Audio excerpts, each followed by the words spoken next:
Marco Rossi, 47, dark-haired mafia boss with silver streaks, sits alone in his penthouse office, overlooking the city at dawn.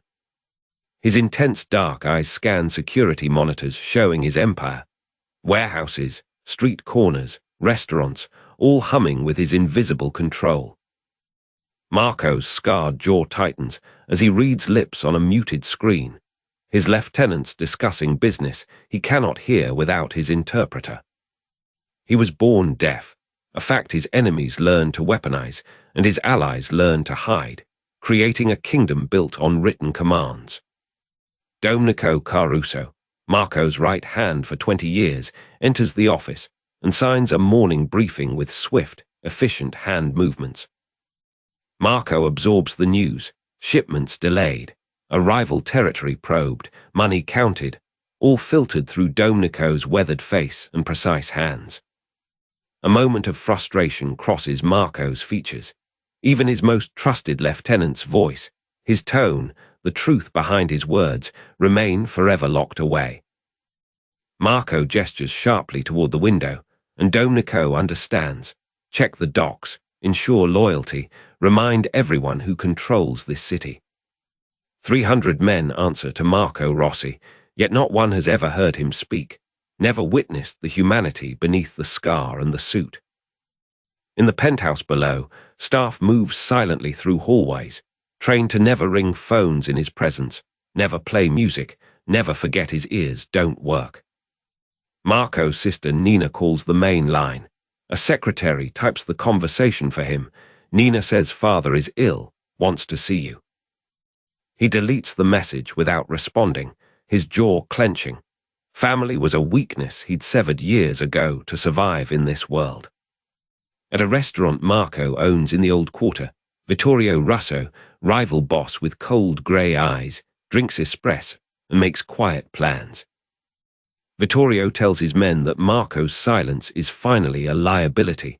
A deaf godfather cannot negotiate, cannot threaten with words, cannot inspire fear through voice. Marco receives the intelligence through coded text on his phone and feels the weight of it. His weakness is becoming common knowledge.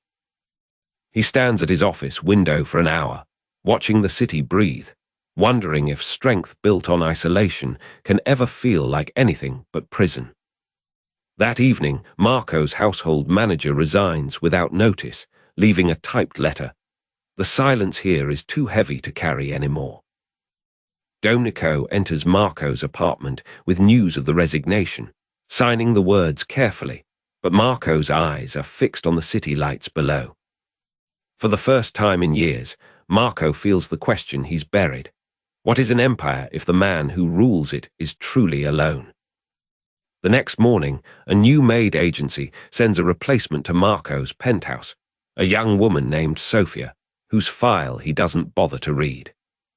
Infant Marco screamed in his wooden crib, tiny fists flailing, his mother Angela long gone into the Milan night. Dr. Benedetti's stethoscope found nothing. The infection had burned through, leaving only silence where sound should have been. 3-year-old Marco stood in his father's office, dark eyes wide, watching lips move without understanding. Salvatore Rossi's jaw tightened as he studied his deaf son, calculating how liability could become leverage in his world. The boy learned to read faces before letters, fear before love, watching his father's men flinch and obey. By 10, Marco had mastered the sideways glance that made bodyguards tense, the stare that commanded respect without a word. Domenico Caruso knelt beside young Marco's desk, patient fingers spelling out numbers. Drugs moved, money counted, rivals eliminated. Marco's small hand copied the signs methodically, absorbing his empire's dark vocabulary as naturally as other children learned nursery rhymes. At 15, Marco silently watched his father die from a rival's bullet, face impassive as blood pooled beneath the mahogany table. Within weeks, the organization bent to his will, his deafness recast as mystique, his youth as ruthless ambition untethered by sentiment. Marco built walls of control so high that loyalty became fear, Fear became respect. Respect became a prison of his own making. Vittorio Russ circled the empire's edges for decades, waiting, probing, sensing that the silent king's isolation was actually his fatal crack. Marco's penthouse became a fortress of silence, where even his sister Nina's visits ended in frustrated tears and unanswered questions. He paid for her children's education from a distance. Guilt transformed into money, money into the illusion of connection. Years collapsed into years, negotiations conducted through written notes, celebrations passed alone with amber liquor and the weight of unspoken words. Marco's face hardened into the sharp, scarred mask men feared, his deafness no longer a childhood tragedy, but a chosen armor. At 47, he ruled through absolute control. Every deal vetted, every man watched, every moment orchestrated to prevent surprise or betrayal. Yet the silence that protected him had hollowed him out, leaving a man whose power was real but whose life was empty performance. His men saw the scar-faced boss. They did not see the boy who once reached out, hoping someone would reach back. Then came the morning when the household manager walked out, unable to bear the suffocating quiet of serving a man who could not hear her. Marco stood alone in the penthouse kitchen, studying the resignation letter, feeling for the first time in decades something close to loneliness. Domenico arrived within the hour, salt and pepper hair immaculate, crow's eyes already assessing the situation with practiced efficiency. The older man's signing was efficient, practical. A replacement maid would arrive by evening, pre-screened, vetted, safe. But Marco's dark eyes lingered on the empty chair where his manager had sat, and for one unguarded moment, he looked almost lost. Sofia Valentini arrived at sunset, cream linen blouse immaculate, a small gold necklace catching the amber light from the floor-to-ceiling windows. She carried a leather suitcase and moved through the penthouse with quiet confidence, her expressive brown eyes missing nothing, the pristine emptiness, the absence of warmth. Marco watched from his leather chair as she surveyed the kitchen, noting the gleaming unused stove, the refrigerator stocked with expensive takeout and expensive wine. When Sofia turned and saw him, their eyes met, and in that moment, neither knew they were standing at the threshold of everything changing. Sofia's small, graceful hands began to sign. A simple greeting, finger-spelled name, questions about the household's rhythm and his preferences. Marco's breath caught. In decades, no one had ever signed to him first, had ever offered communication as an equal rather than an accommodation. His fingers moved slowly, rusty from disuse in conversation, testing whether this young woman would understand or would she merely repeat, patronize, maintain the distance. Sofia laughed, a silent laugh visible in her shoulders and eyes, and replied with perfect natural signing, teasing him gently about his formal antiquated finger patterns. For the first time in 30 years, Marco felt something other than control. Curiosity, the strange vulnerability of being truly seen and not feared.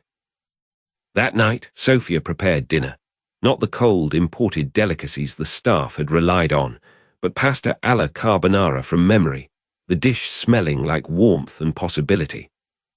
Marco ate alone in the dining room, but the silence felt different now, less like isolation and more like the quiet before dawn. Sofia moved through his world with gentle competence, not deferential, not dazzled by wealth or power, simply present and capable and kind.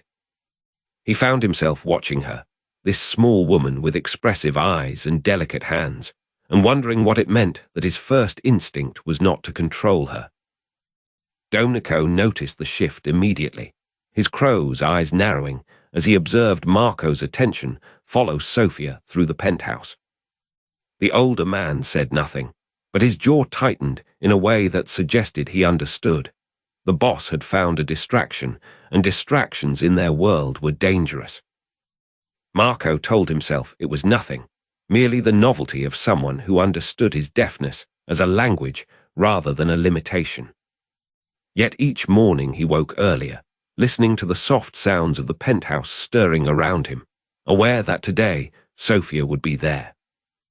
He was a man who had spent 3 decades building an empire on the principle that connection was weakness, that isolation was strength. Sophia Valentini had been in his home for 3 days, and already that certainty had begun to crack like ice beneath spring sun. Young Marco Rossi sits cross-legged on cold marble, watching his father Salvatore's hands move in furious gestures at a table of men who recoil at his father's fury. The 5-year-old boy touches his ear, confused by the silence, while his father's lips move in shapes Marco cannot parse into meaning. Salvatore kneels beside Marco and places one large hand on the child's chest, then points outward, a command. Strength lives inside, not in what you hear. Marco's tutor, an old woman named Carmela, teaches him to read lips by sitting across from him for hours, her patience wearing thin as Marco's eyes wander to the garden. At 7, Marco watches from the shadows as his father meets with rival families, learning to read the twitch of a jaw, the narrowing of eyes, the subtle retreat of a shoulder before violence erupts. Salvatore brings Marco to the compound's courtyard and demonstrates a gesture, a sharp downward slash with his right hand, which means execute, which means obey without question. Marco practices the gesture alone for days, his young face hardening as he realizes this language will be his power, his shield, his throne. At 9, Marco stands beside his father during a negotiation, and when Salvatore makes the downward slash, Marco mirrors it exactly, and the rival boss's face goes pale. Salvatore places a hand on Marco's shoulder with pride, and for the first time, Marco feels the weight of expectation settle into his bones like cold stone. In the compound's training yard, teenage Marco watches his father's enforcer Domenico demonstrate how to break a man's wrist. The pivot, the twist, the snap, all in brutal silence. Marco learns to communicate through touch. A firm grip on the shoulder means move, a light tap on the temple means think, a closed fist means murder. His classmates at the private academy, the ones who can hear, seem soft to him, their words endless and meaningless, their weakness obvious in how they require sound to feel powerful. At 12, Marco sits alone in the compound's library, running his fingers over books he cannot fully understand, feeling the isolation like a second skin he cannot shed. His younger sister Nina tries to engage him by drawing pictures and writing notes, but Marco pushes her away. Connection feels like vulnerability, and vulnerability feels like death in his father's world. Salvatore begins bringing Marco to meetings with international crime families, positioning him as the silent heir, the boy who observes everything and forgets nothing. Marco learns that his deafness is no longer a disability in his father's eyes. It is a strategic advantage, a form of mystique that makes grown men nervous. At 15, Marco watches his father's hands shake during a late-night business call, interpreting the tremor as weakness, as age, as the beginning of the end. Salvatore dies in his sleep 3 weeks later, and Marco stands over the body without crying, calculating instead how quickly he can consolidate power. The compound's men kneel before the new boss, and Marco understands in that moment that he has become a symbol, not a person, a gesture rather than a soul. For 30 years, Marco perfects the language of command. The sharp snap of fingers means gather the troops, the slow open palm means stand down, the double tap on the table means final warning. His men fear him because he never speaks, never explains, never justifies, just commands and watches compliance ripple outward like dropping a stone in still water. Marco builds his empire in absolute silence, and the empire grows, but something essential grows smaller inside him with each passing year. At 47, Marco sits in his penthouse overlooking Milan, surrounded by wealth and power, and realizes he has no one to share the view with, no one who knows him as anything other than a feared force. The household manager's resignation letter sits on his desk, and Marco reads the words, I cannot bear the silence anymore, and for the first time, Marco understands what he has sacrificed. That evening, Sofia Valentini arrives with a single suitcase, and Marco watches from his study as she moves through the penthouse with a grace that suggests she belongs nowhere and everywhere at once. Sofia's hands move with purpose as she organizes the kitchen, and Marco realizes she is signing to herself, creating a language in the empty air, making sound visible through motion. The next morning, Marco wakes earlier than usual and finds himself drawn to the kitchen, watching Sofia prepare breakfast with the kind of focus that mirrors his own ruthlessness. Sofia glances up and signs to him, a simple greeting, fingers spread and moving downward, and Marco's breath catches because no one has ever signed to him before, ever treated his silence as a shared language. He signs back without thinking, his hands remembering gestures from childhood that he buried decades ago, and Sofia's face opens into a smile that reaches her eyes. Over the following days, Marco finds himself timing his schedule around Sofia's presence, inventing reasons to be in rooms she is cleaning, watching how her hands move, how she navigates the compound without fear.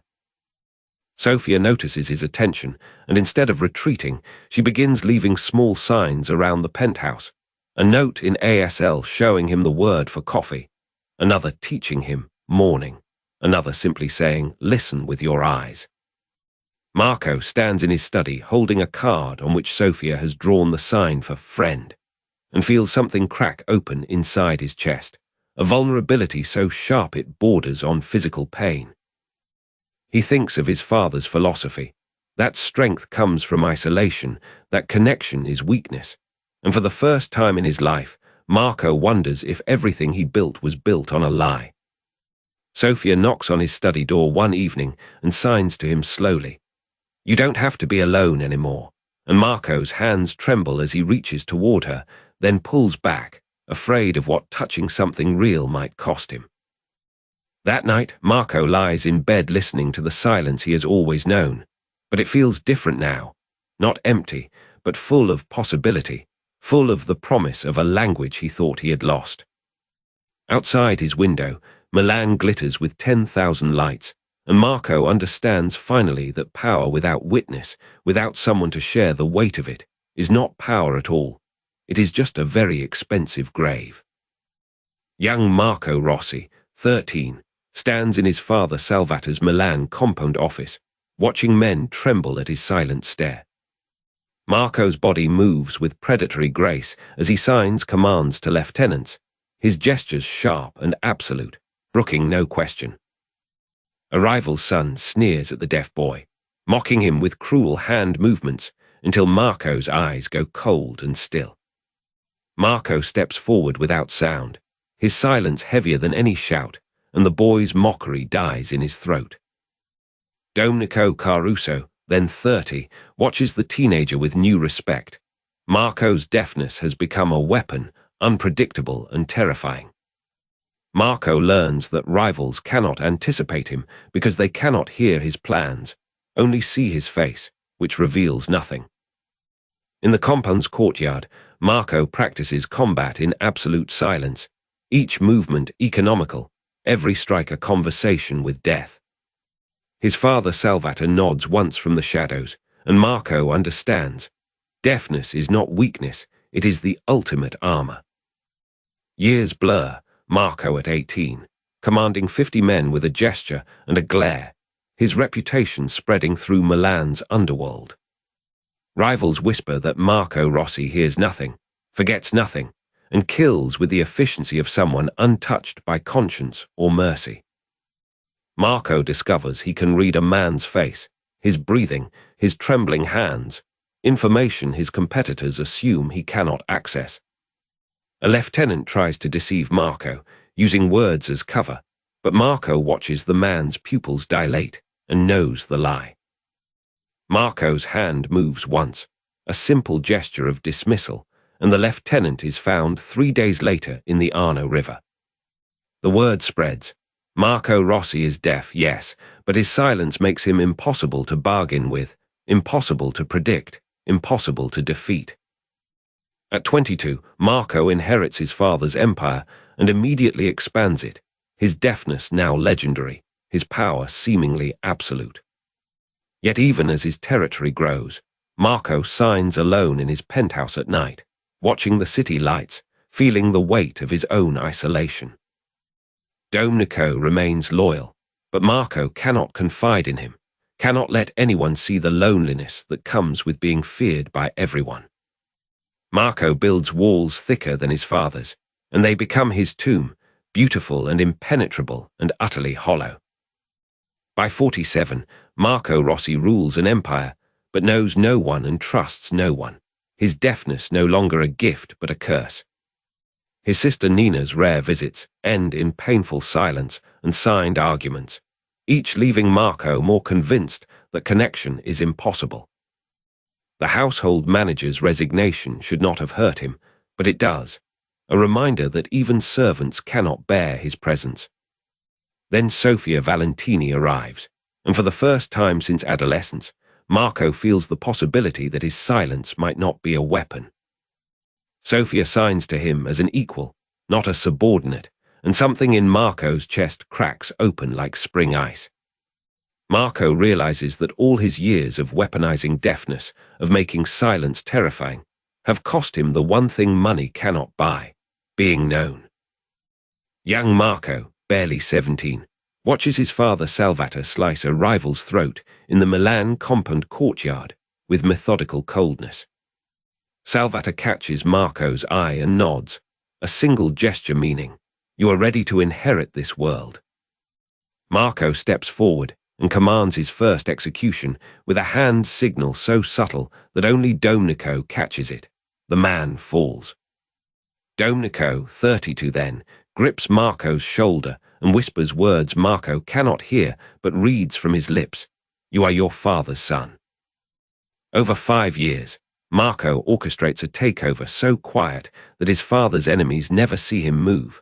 Only bodies appear where rivals once stood. Salvatore dies of a heart attack in his sleep, and no one contests Marco's claim to the empire.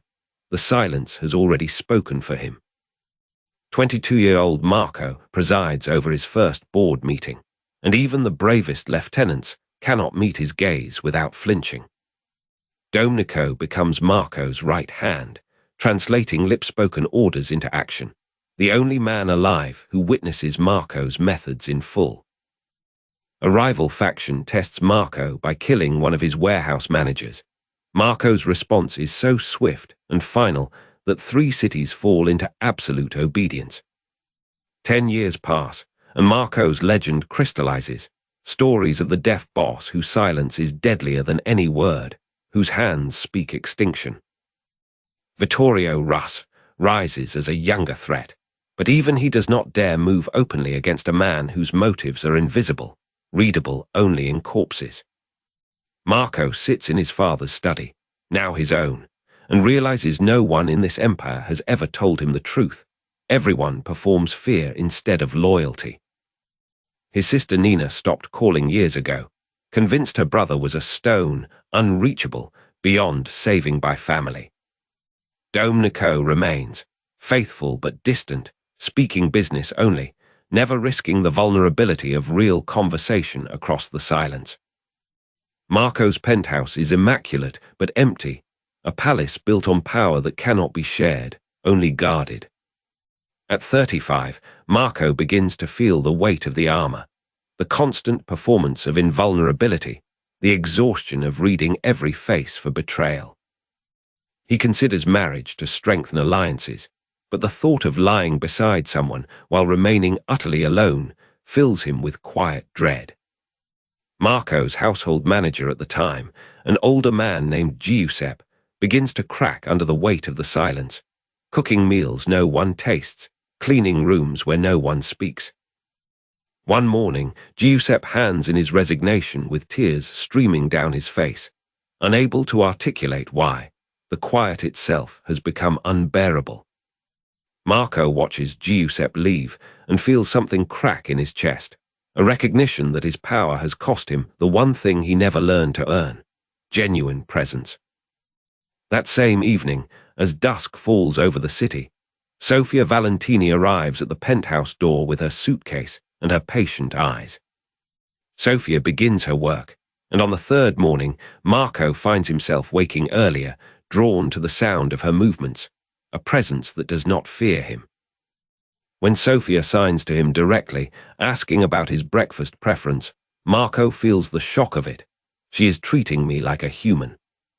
For the first time in 30 years, Marco considers the possibility that his deafness might not be a weapon that isolates him, but a bridge to someone else who understands silence as home.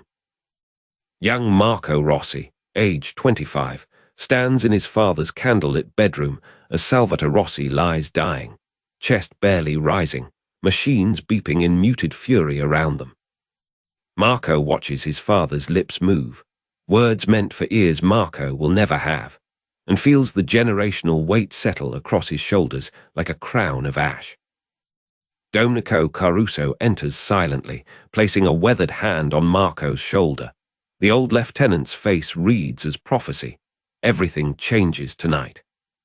In the study below, Marco's father's capos wait, already circling, already testing, sensing the moment when the old order fractures.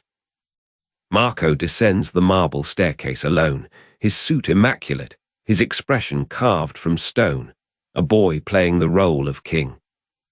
He moves through the room without speaking, making eye contact with each man for exactly 3 seconds, each gaze a sentence of dominion. When Carmen Basso, a captain with 20 years seniority, stands to challenge Marco's claim, Marco's hand moves, a gesture sharp as breaking bone. 2 guards drag Carmen into the garden. By dawn, his body will be found in the Navigli Canal, a warning written in stillness. Marco returns to the study, sits at his father's desk, and arranges his father's gold cufflinks in perfect parallel lines, the first ritual of absolute control.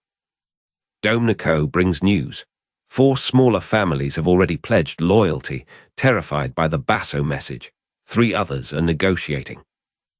Marco's strategy unfolds over weeks. Not diplomacy, but choreography, each concession a trap, each alliance a knife held in reserve. He visits rivals in person, watching their faces go pale as this lean, 25-year-old with silver-streaked hair and a scar down his jaw makes demands.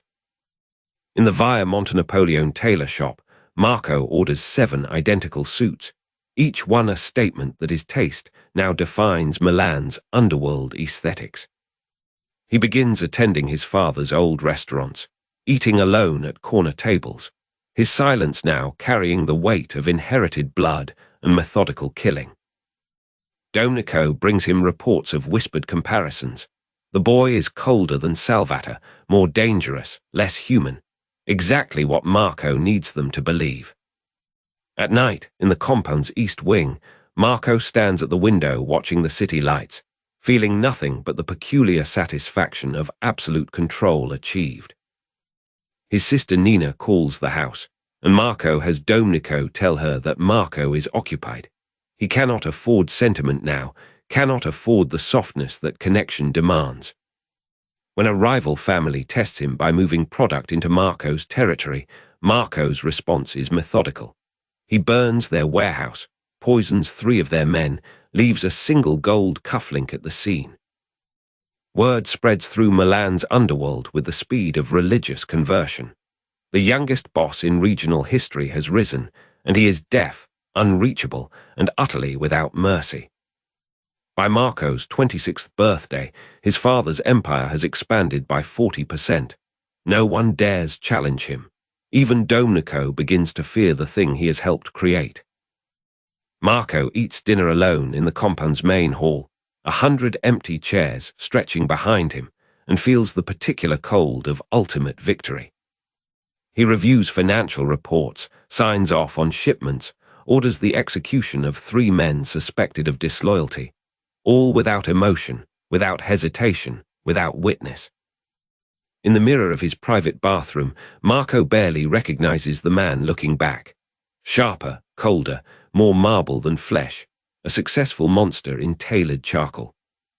Domenico finds him there and reads the question on Marco's face. Is this the price of power? and the old lieutenant has no answer, only the tired sadness of knowing the cost. Years pass in montage. Marco consolidates wealth, acquires properties across northern Italy, becomes the youngest undisputed boss in the region's modern history. His reputation grows darker, more mythic. Men whisper that his deafness is actually a superpower, that he hears through walls, that he cannot be bargained with because he cannot hear lies. Marco cultivates this legend deliberately, understanding that fear is cheaper than loyalty, that silence is more powerful than any words he could never hear anyway. He attends his father's funeral with a face of stone, accepting condolences he cannot hear, watching people's lips move in sympathy he refuses to read. After the service, he returns to the compound and has his father's bedroom emptied completely. No shrine, no sentiment, only the ruthless logic of moving forward. At 30, Marco has everything. Money beyond measure, power that terrifies entire criminal networks, a network of loyal men bound by fear and shared blood. At 40, he owns properties in Rome, Naples, Palermo. His influence stretches across Italy like a spider's web, precise and invisible and lethal. At 47, Marco Rossi sits alone in a penthouse overlooking Milan, surrounded by incomparable wealth and achievement, and feels the creeping terror of profound emptiness. His household manager, Giuseppe, who has served him for 15 years, quits without explanation, leaving a note that says only, "The silence is too loud." And Marco, for the first time since his father's death, feels something crack inside the armor he spent 22 years building, a small fracture barely visible, but enough to let in light. Marco convenes his first council of war in the penthouse. Domenico and 4 lieutenants arranged in formal silence around the obsidian table, waiting. Sophia enters with coffee service, moving unhurried, her presence settling the room like she belongs in the machinery of power. Marco watches her hands, how she sets cups without clatter, how she reads the tension in shoulders and knows exactly when to leave. He turns to Domenico. "Your men are skimming. I want to know which ones and how much." Domenico's jaw tightens. He's accustomed to Marco's telepathic certainty, but Sophia's presence in the room changes the weight of it. Marco stands, walks to the window overlooking the city, lets the silence stretch until everyone in the room feels their own heartbeat. When he turns back, his fingers move. We are restructuring. 3 territories consolidate into 2. The weak houses fold or die. One Lieutenant Ferraro begins to protest aloud. A mistake. Marco's stare cuts him off mid-breath, a blade without sound.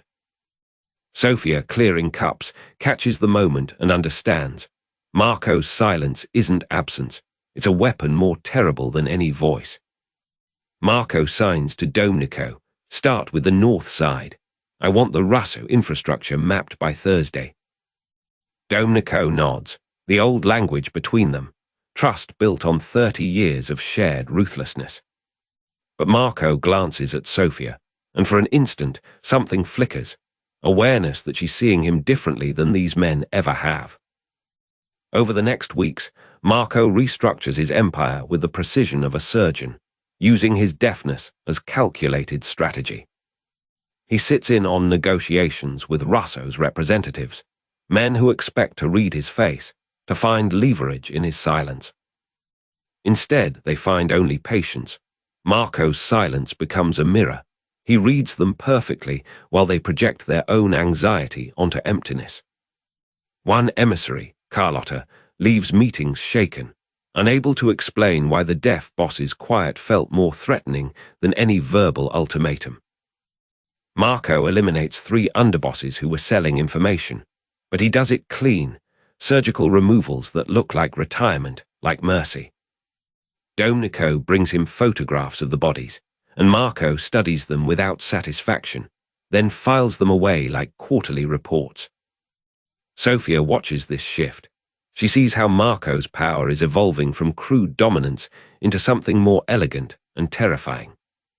One evening, she finds him in his study, reviewing ledgers. and she sits across from him without invitation. She signs, "You're different. Harder now. Is it because I'm watching?"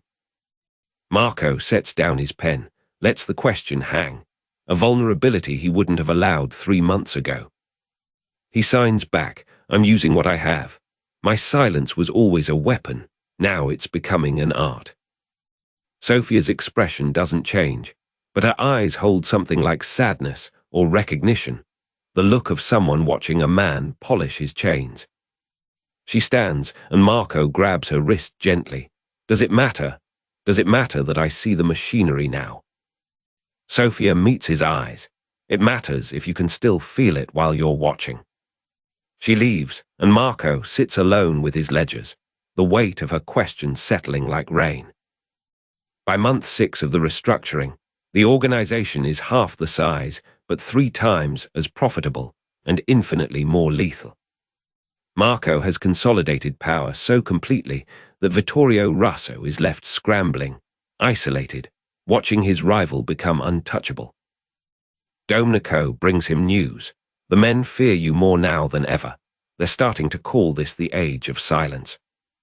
Marco shows no reaction, but internally he measures. Is this the victory he always wanted, or is this the prison he built taller? One afternoon, Nina calls the penthouse line. She's never done this before, never tried to reach him this way. Sophia answers and signs to Marco, "Your sister." She sounds afraid. Marco picks up the phone, and Domenico translates through speakerphone, though both men know Marco could read lips if he chose. Nina's voice comes through the speaker, trembling. "Marco, I heard what you did to Ferraro's crew. I'm begging you, is there anything left of my brother?" Marco's fingers hover over the keyboard, and Sophia watches him from across the room, seeing the conflict in the frown lines deepening. He types, "I am what I was made to be. You chose to abandon me first." The line goes quiet, and then Nina hangs up, and Marco closes his eyes and feels the cost of his own logic. Sophia approaches and sits beside him, not as a servant, not as a subject, but as someone witnessing grief. She doesn't sign anything. She simply takes his hand and holds it, and Marco lets her, because for the first time, silence feels less like armor and more like loneliness. By year 2, Marco's empire runs with mechanical precision. No wasted motion, no inefficiency, no forgiveness. He has achieved what his father always wanted: absolute power, untouchable dominance, silence as a crown. But late at night, he stands on the balcony and watches the city, and Sophia's earlier words return like an echo. "Can you still feel it?" He can. He feels everything, and that's the cruelest part of victory, that the armor works so well you forget you're inside it. Marco sits in his penthouse office at dawn, year 4, reviewing ledgers while Sophia arranges fresh flowers on his desk, neither speaking, both at peace. Domenico briefs Marco on expansion into the East Side docks, 3 gambling operations, a nightclub, payoffs to Port Authority, all operating flawlessly under Marco's system. Sophia watches Marco sign to his captains during a morning meeting, noting how his gestures have become gentler since she arrived, yet still absolute in command. In the kitchen, Sophia prepares Marco's coffee while he reads her handwritten notes about the household accounts, sharing small observations that make him smile. Vittorio Russo meets with his lieutenants in a rival warehouse, studying surveillance photos of Marco's growing empire, his jaw tightening as he realizes his advantage has slipped away. Marco walks Sophia through the penthouse library, signing about the books he's collected, revealing intellectual depth she'd never seen in the controlled public boss. By year 5, Marco's organization controls gambling operations across 4 districts, protection rackets in the harbor, pharmaceutical distribution through underground networks, all interlocking smoothly. Sophia sits beside Marco at his desk late at night, watching him sign orders to Domenico, seeing how Sophia's presence has made him more thoughtful, fewer casualties, more precision. Domenico notices the shift in Marco's leadership style. The young boss is still ruthless, but now strategic in a way that eliminates unnecessary bloodshed while expanding territory. Marco receives reports of Vittorio's failed attempt to muscle into the harbor. The rival boss is losing resources, influence, credibility as Marco's empire absorbs key lieutenants and operations. Sofia finds Marco on the terrace at midnight, year 6, overlooking the city lights that now represent his dominion, and she signs, "Are you happy?" A question that stops him. Marco's answer comes slowly. He signs that he has power, territory, resources, everything he was trained to want. But Sofia's presence has made him wonder what he was protecting himself from. In the streets below, Marco's operations run like a well-oiled machine. Drug pickups, protection collections, gambling tables, all feeding profit upward to the penthouse. Domenico asks Marco directly if Sofia has made him soft. Marco responds with quiet intensity that she's made him clear. He no longer confuses cruelty with strength. By year 7, Marco's influence extends into city government through carefully placed judges, police captains, and politicians. The empire has transcended street-level crime into institutional corruption. Sofia attends a private dinner where Marco entertains a corrupt city councilman, watching Marco negotiate with elegant precision, wielding power without unnecessary menace. Marco realizes during a late-night conversation with Sofia that his father never had this, someone to witness him, to see the machinery of power and still choose to stay.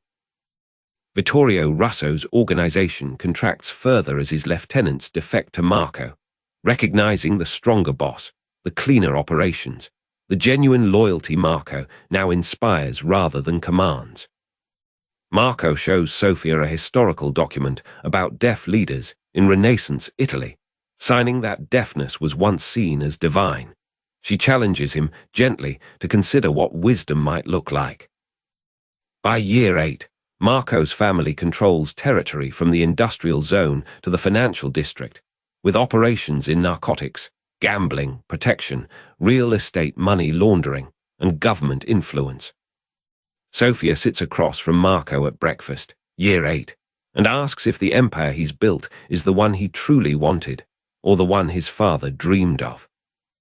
Marco's silence in response is different now, not the silence of isolation, but the silence of genuine reflection, and Sofia understands this shift in him completely. Domenico observes that Marco's loyalty network has become unbreakable, because the young boss now treats his inner circle as partners rather than subjects to be managed. Marco receives intelligence that Vittorio Russo is consolidating what remains of his operation, perhaps planning one final move. Marco listens calmly, already 3 steps ahead. Sofia and Marco walk through the penthouse at dusk, year 8, and she signs simply, "You've won," and Marco answers, "I'm beginning to understand what that actually means." Marco Rossi sits alone in his penthouse study at dawn, the city below still dark, reviewing financial reports with the detached precision of a man who has built an empire. He sets down his pen and stares at the ceiling, feeling the weight of 8 years pressing silently against his chest like a hand he cannot shake.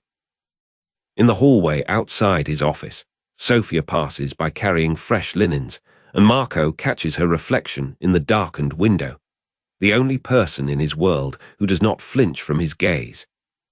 Marco remembers Giuseppe, his former household manager, the day the older man finally broke. "I cannot live in this silence, Signor Rossi. It is not the quiet, it is that no one hears you." Domenico Caruso enters the study without knocking, as he has done for 30 years, and Marco reads in his lieutenant's tense jaw that there is a problem requiring the old ruthlessness.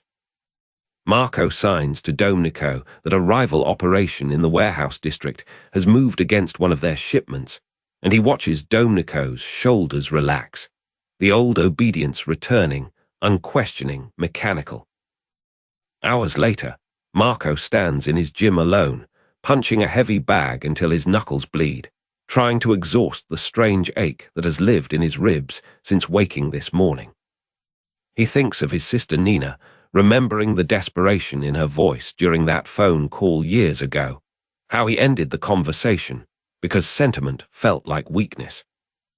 Sofia finds Marco in the kitchen late that night, and without speaking, she sits across from him at the table and slides a cup of coffee toward his hands. Marco looks at her face, the small beauty mark above her lip, the warmth in her brown eyes, and realizes with sudden, crushing clarity that she is the only honest mirror he possesses. He signs to Sofia, "Do you know what it is like to have everyone fear you?" She does not answer immediately, only lets her gaze settle on his face with unbearable gentleness. Sofia signs slowly, "I know what it is like to be invisible, but you are invisible while standing in front of everyone. They see only what you allow them to see." Marco feels something break open in his chest, a dam he has maintained since childhood, and he understands that true power might mean something entirely different than he has built. He thinks of the warehouse operation, the rival shipment, Domnico's obedient face, and realizes that no one has ever truly disagreed with him. They only execute orders and disappear into silence. Marco signs to Sofia, "If I release them all from fear, would anyone stay?" She does not look away. That is the only question that matters. Alone again in his study after midnight, Marco opens a drawer and finds a photograph of himself at age 25, fresh from his father's funeral, his face already carved into the mask of absolute control. He remembers Salvator's final words, "Your silence is your throne, Marco. Never let them hear your doubt." And he understands now that his father was teaching him to be powerful and utterly unreachable. The crime reports sit on his desk, operations running flawlessly, rivals diminished, territories secure, money flowing like clockwork through channels he designed years ago to be impersonal and foolproof. Yet Marco feels, in this moment before dawn, that he has built a kingdom of the dead, loyal only to the machine, filled with people who speak to him only through fear and obedience. He thinks of Sofia's question, whether this empire was truly his dream or merely his father's legacy, and realizes he has spent 8 years avoiding an answer that has always terrified him. Sofia enters to prepare his study for the day, and Marco watches her move through the space with quiet grace, the only person in his world who treats his silence as something human rather than something to be controlled. When she turns to leave, Marco signs her name, and she pauses, turning back with that expression of patient attention that has become the texture of his mornings. Marco signs, "I have been lonely, for a very long time, even surrounded by loyalty."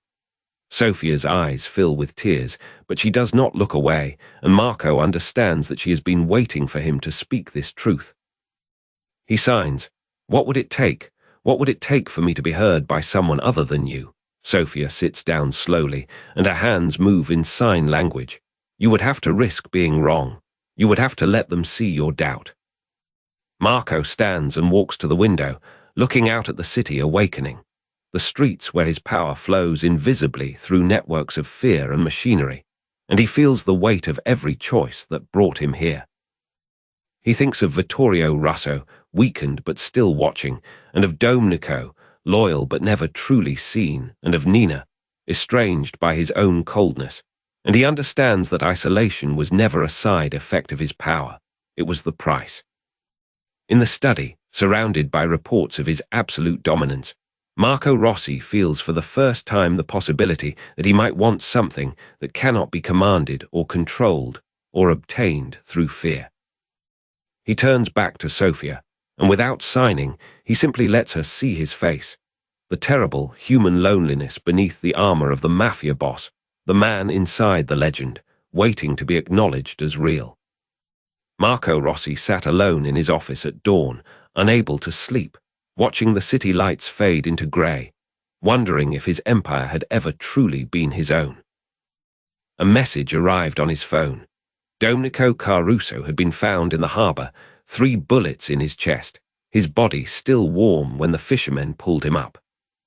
Marco's hands went numb reading the words, not shock, but a terrible, clarifying stillness, as if something he had always known was finally becoming true. He moved through his penthouse like a ghost, signing nothing, commanding nothing, simply staring at the city that had never once returned his gaze. Sophia found him standing at the window and immediately understood, her warm brown eyes reading the devastation in the set of his shoulders, the way his jaw had gone rigid. She signed slowly, asking what had happened, and Marco's hands trembled as he spelled out Domnico's name, each letter a small breaking inside him. The realization hit Marco like a physical blow. Domnico had been his right hand for 30 years, his only true witness, and Marco had never once told him he mattered. Sophia watched as Marco sank into a chair, his legendary composure finally fracturing. The man who had ruled through fear, now confronting the fact that fear had left him powerless to protect anyone. Vittorio Russo's men had struck at dawn in the industrial district, catching Domnico alone, and the message was unmistakable. Marco's empire could not defend even its own pillars. Marco signed to Sophia that this was the cost of the path he'd chosen, that everyone around him became a target simply by standing too close. He moved through the motions of leadership, calling his remaining lieutenants, securing his territory, preparing the inevitable response against Vittorio Russo's organization. But something had broken inside him that morning, the invincible machinery of his control now revealed as fragile, dependent on the lives of men he had never truly known. That evening, Domnico's widow arrived at the penthouse, and Marco found himself face to face with the woman whose husband had served him loyally for 3 decades. She did not sign. She only looked at him with eyes full of a grief so profound that Marco understood, finally, what his empire had cost beyond himself. Sophia stood beside Marco as he attempted to express condolences with his hands, but words felt obscene.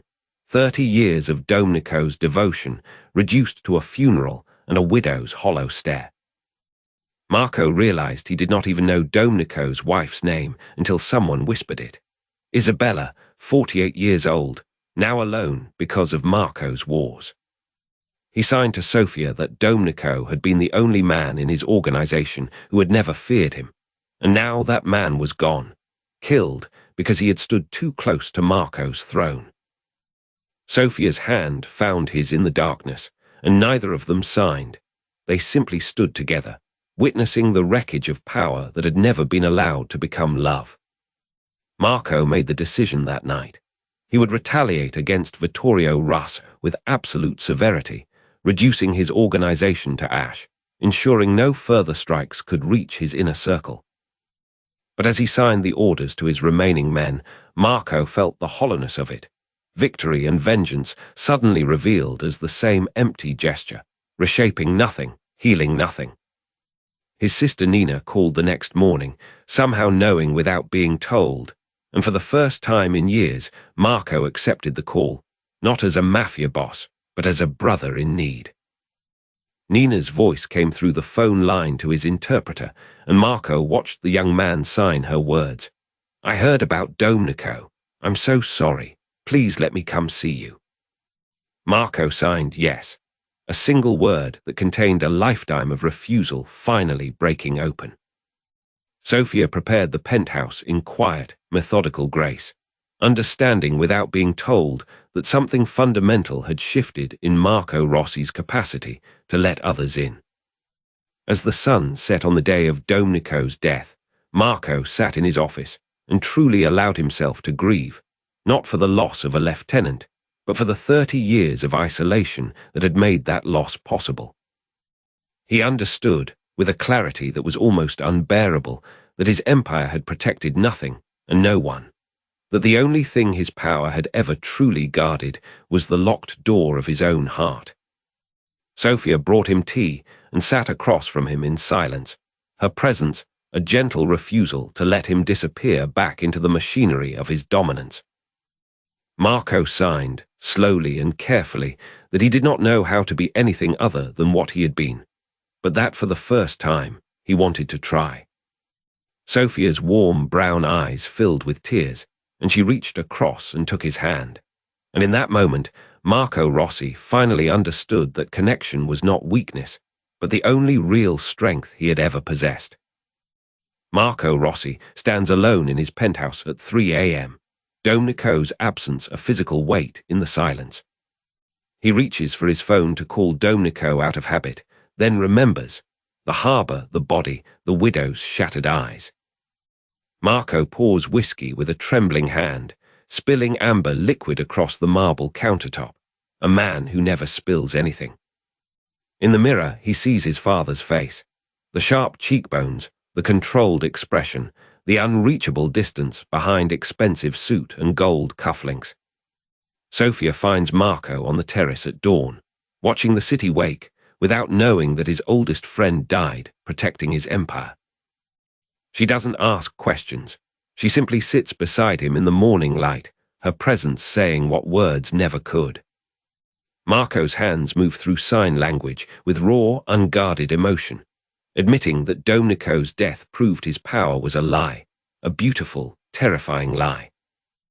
Sophia reaches across and touches his hand, stilling his gestures, and Marco feels the weight of 30 years of isolation pressing down on his shoulders.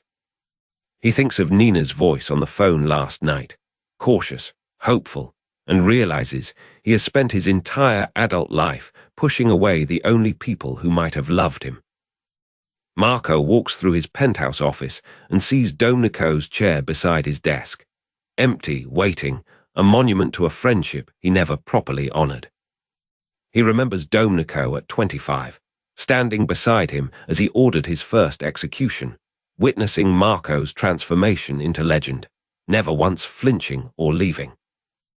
The realization arrives like physical illness. Domenico was the closest Marco ever came to genuine human connection, and Marco spent 30 years treating him like a tool. Marco summons his inner circle, Carmine, Luca, the younger soldiers, and signs with brutal honesty, "We are only alive because Domenico and others died protecting an empire that was never supposed to require a price like that." The men stare, confused. Their boss has never acknowledged doubt, never treated weakness as anything but fuel for eliminations. Marco continues, his hands moving with the authority they've always obeyed, but now with something else underneath, profound regret. He tells them Domenico's family will be cared for, that the grief they're carrying is legitimate, and that his response, more killing, more dominance, would be the final betrayal of a man who deserved better. Some of the men cry, others look away, unable to reconcile this Marco with the legend they've served. That evening, Marco sits with Nina in a neutral cafe, meeting in person for the first time in nearly a decade, her gentle green eyes searching his face for the brother she lost so long ago. He cannot yet tell her the full weight of what he's done, the bodies, the fear, the machinery of death his silence enabled, but he can tell her he's sorry for not answering when she called. Nina reaches across the table and squeezes his hand. It is the smallest gesture, but Marco feels it like resurrection.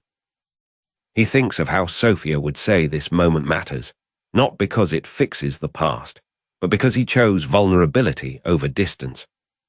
Marco returns to his penthouse and finds Sophia in the library, reading by window light, and the sight of her ordinary presence steadies something in his chest that has been fractured since Domenico's body was pulled from the harbour. He sits across from her and simply watches, watching her turn a page, watching light catch her dark hair, watching a woman who treated his deafness as a bridge instead of a barrier. Sophia looks up and meets his gaze, and Marco realizes she's been waiting for him, not out of duty, but out of something that feels suspiciously like love. He signs slowly. "I have spent my entire life believing that power meant never needing anyone, that strength was the opposite of connection." Sophia sets down her book and signs back.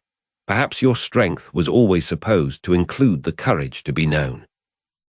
Marco stands and walks to the window, looking out at the city he has dominated through fear and silence, and understands finally that dominance was never the point.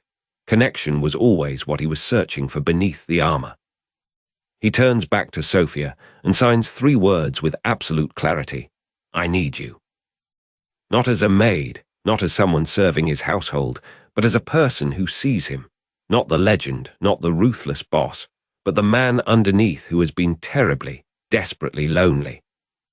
Sophia rises and steps toward him, her small frame suggesting a strength that has nothing to do with the fear Marco spent decades cultivating. She takes his hands and signs. I have been here from the beginning, waiting for you to understand that your deafness was never your weakness. Your refusal to listen to your own heart was. Marco pulls her close, and in the silence between them, the particular silence they share, he feels something the whiskey and dominance never provided. The groundless, terrifying, absolute peace of being known. Outside, the city continues its ordinary business, indifferent to the fact that one man's armor has finally broken open, that the void he spent 30 years building is beginning, at last, to fill. Sofia Valentini steps out of the car onto the curved driveway of the penthouse tower, her small suitcase catching morning sunlight, unaware she is entering a mafia boss's private world. The lobby elevator rises silently. Sophia reads the employment packet again. Household management position, prestigious family, discreet professionalism required, background check passed. The penthouse doors open onto floor-to-ceiling windows overlooking the city, and Sophia's breath catches at the scale of emptiness, stretching across polished marble and minimalist furniture. Domenico Caruso appears in the hallway, stern-faced and broad-shouldered, extending a weathered hand, the first person to greet her, his expression unreadable. Sophia's hands rise instinctively into sign language. Hello, I'm Sophia, here to begin work, her movements fluid and confident, testing whether this household understands. Domenico's shoulders stiffen. He nods once, sharply, then turns away without responding, leaving Sophia standing alone in the grand foyer with sudden uncertainty. A door opens at the far end of the penthouse, and Marco Rossi emerges, dark-tailored suit, silver-streaked hair, the presence of a man accustomed to absolute obedience filling the space. Marco's dark eyes find Sophia in a single, penetrating glance, and his entire body seems to freeze, as though the air itself has shifted into something charged and unfamiliar. Sophia meets his gaze directly and raises her hands into sign language. Good morning, I am Sofia Valentini, your new household manager, her expression open and respectful. Marco's face hardens. He turns away abruptly, one hand rising in a sharp, dismissive gesture that says more than words ever could. He does not want this communication. Domenico reappears, positioning himself between them like a barrier, his jaw clenched with the weight of protecting Marco from something he clearly does not understand. Sophia lowers her hands slowly, reading the room's tension, and speaks aloud in careful, measured Italian. I can also speak if that is preferred, though I thought sign language might be easier. The silence that follows is the deepest kind, not the absence of sound, but the presence of something unspoken, a wall Marco built 3 decades ago confronting an unexpected mirror. Marco's shoulders remain rigid. He does not turn back, and Sophia recognizes, in that frozen posture, a man who has armored himself so thoroughly that even his own deafness has become a fortress. Domenico escorts Sophia down a hallway toward the staff quarters, his footsteps heavy, his expression grim, as though he is delivering her into a dangerous situation she cannot yet perceive. Sophia's small bedroom overlooks the city gardens. She unpacks methodically, cream linen blouses, tailored black trousers, the modest wardrobe of someone who understands that discretion is part of the job. Through the afternoon, she moves through the penthouse's vast spaces, the kitchen with its professional-grade appliances, the library with leather-bound volumes in Italian and English, the sitting rooms where no one appears to sit. She begins her work quietly, dusting surfaces, organizing closets, arranging fresh flowers in marble vases, all the small rituals that transform a space from beautiful into inhabited. As evening approaches, Marco enters the kitchen where Sofia is preparing a simple dinner. Pasta, fresh vegetables, the kind of meal that asks for nothing but honesty. Marco stops in the doorway, watching her work with a focus that feels almost dangerous in its intensity, as though he is trying to read something written in a language he thought he had forgotten. Sofia turns and meets his gaze calmly, offering a gentle smile, not deferential, but human, and continues her work without the false cheerfulness that most people mistake for politeness. Marco's hand lifts. For a moment, Sofia thinks he might sign, but instead he closes his eyes briefly, as though the effort of that impulse has exhausted him, and turns away. That night, Sofia lies in her small room, listening to the penthouse's silence, recognizing it as the kind of quiet that settles not from peace, but from the absence of connection. She thinks of the employment agency that placed her here, a standard household position. They had said, for a prestigious family, discreet professionalism required, background check passed, nothing unusual. She does not yet know that Marco Rossi built his criminal empire in this silence, that Domenico Caruso has witnessed 30 years of ruthless isolation, that her presence here is not coincidence, but the universe's quiet reckoning. In his study on the opposite end of the penthouse, Marco sits in darkness, his hands trembling slightly, because Sofia signed to him in the language he has trained himself to keep locked away.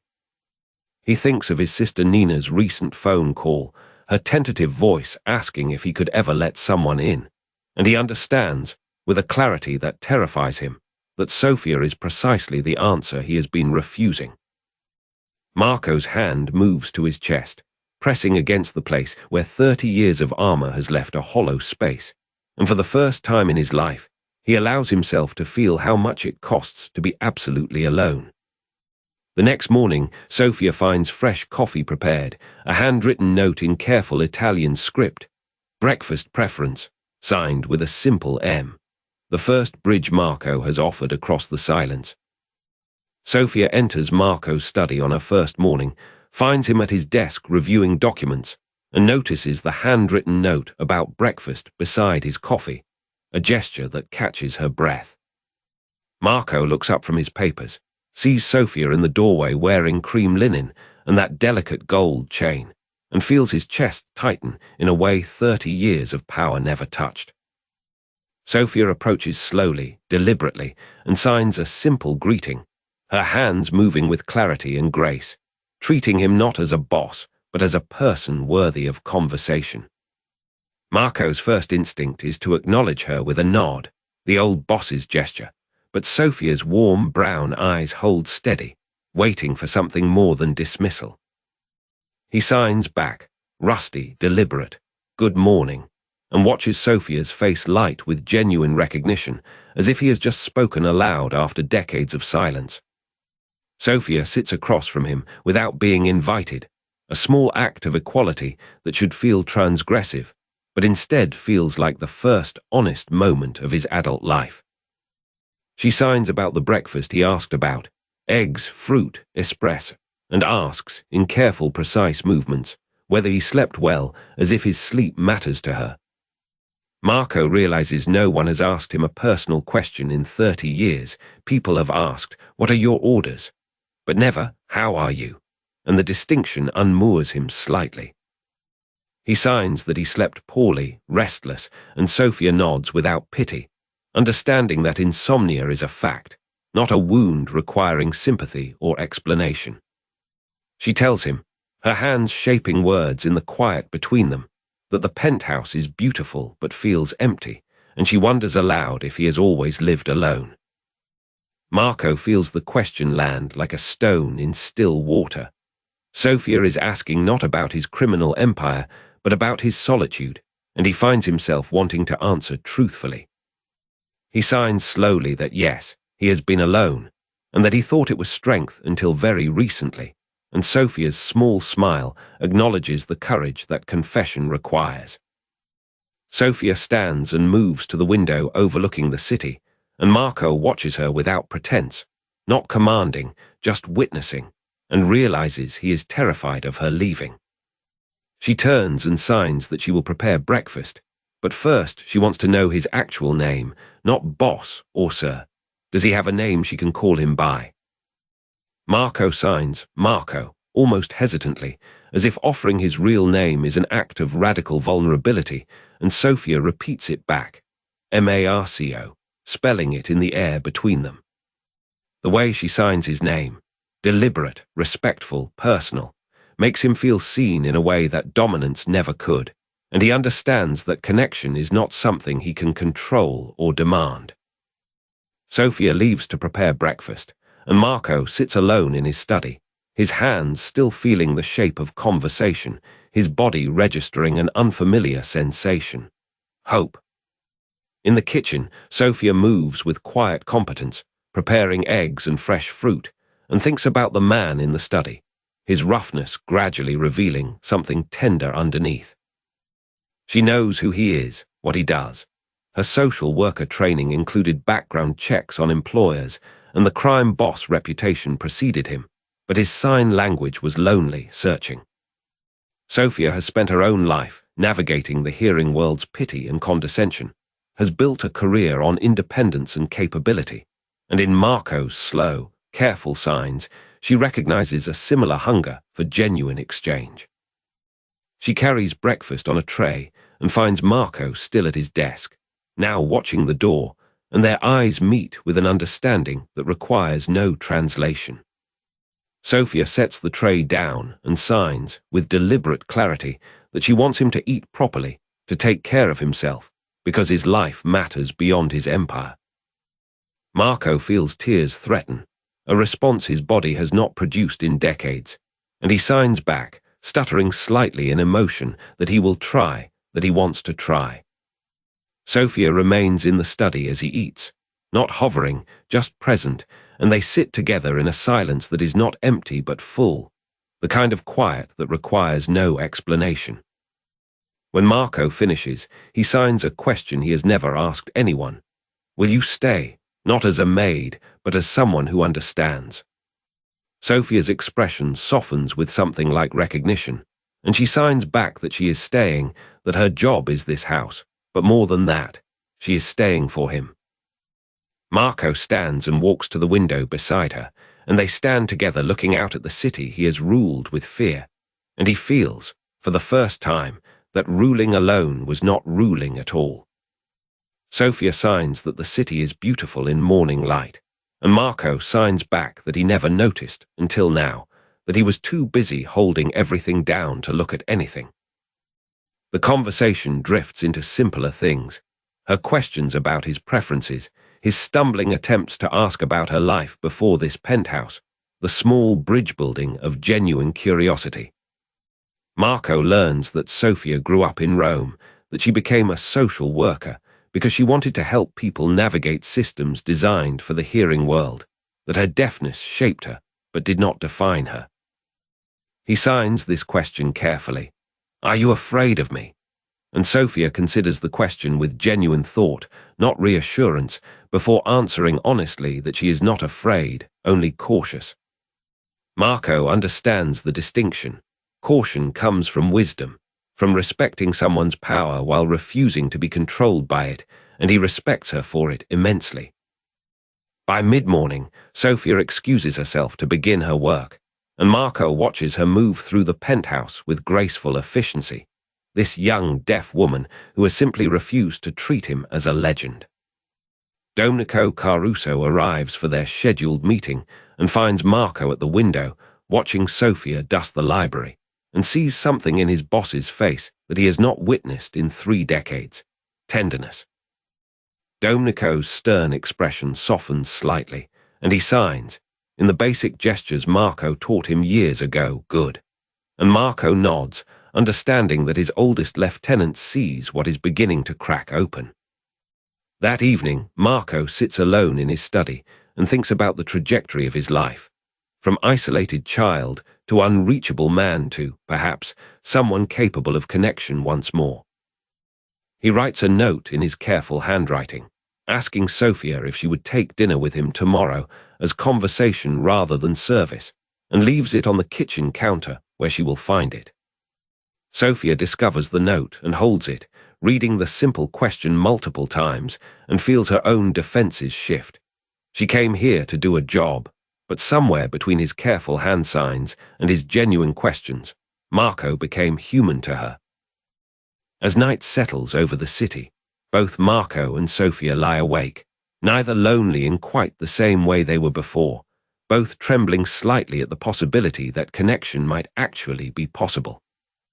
The silence between them is no longer empty, but pregnant with the quiet possibility that two people who have lived in profound isolation might, together, learn what it means to truly be heard. Marco sits in his study at dawn, reviewing ledgers with automatic precision, then pauses, remembering Sophia's question about what he actually wanted, not what his father demanded.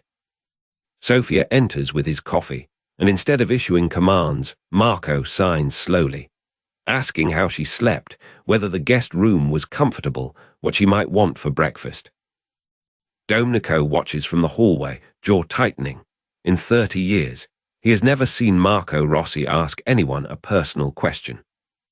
Sophia's face softens as she signs back, describing the quiet of the penthouse, the way morning light filled her room, small, honest details Marco never thought to notice.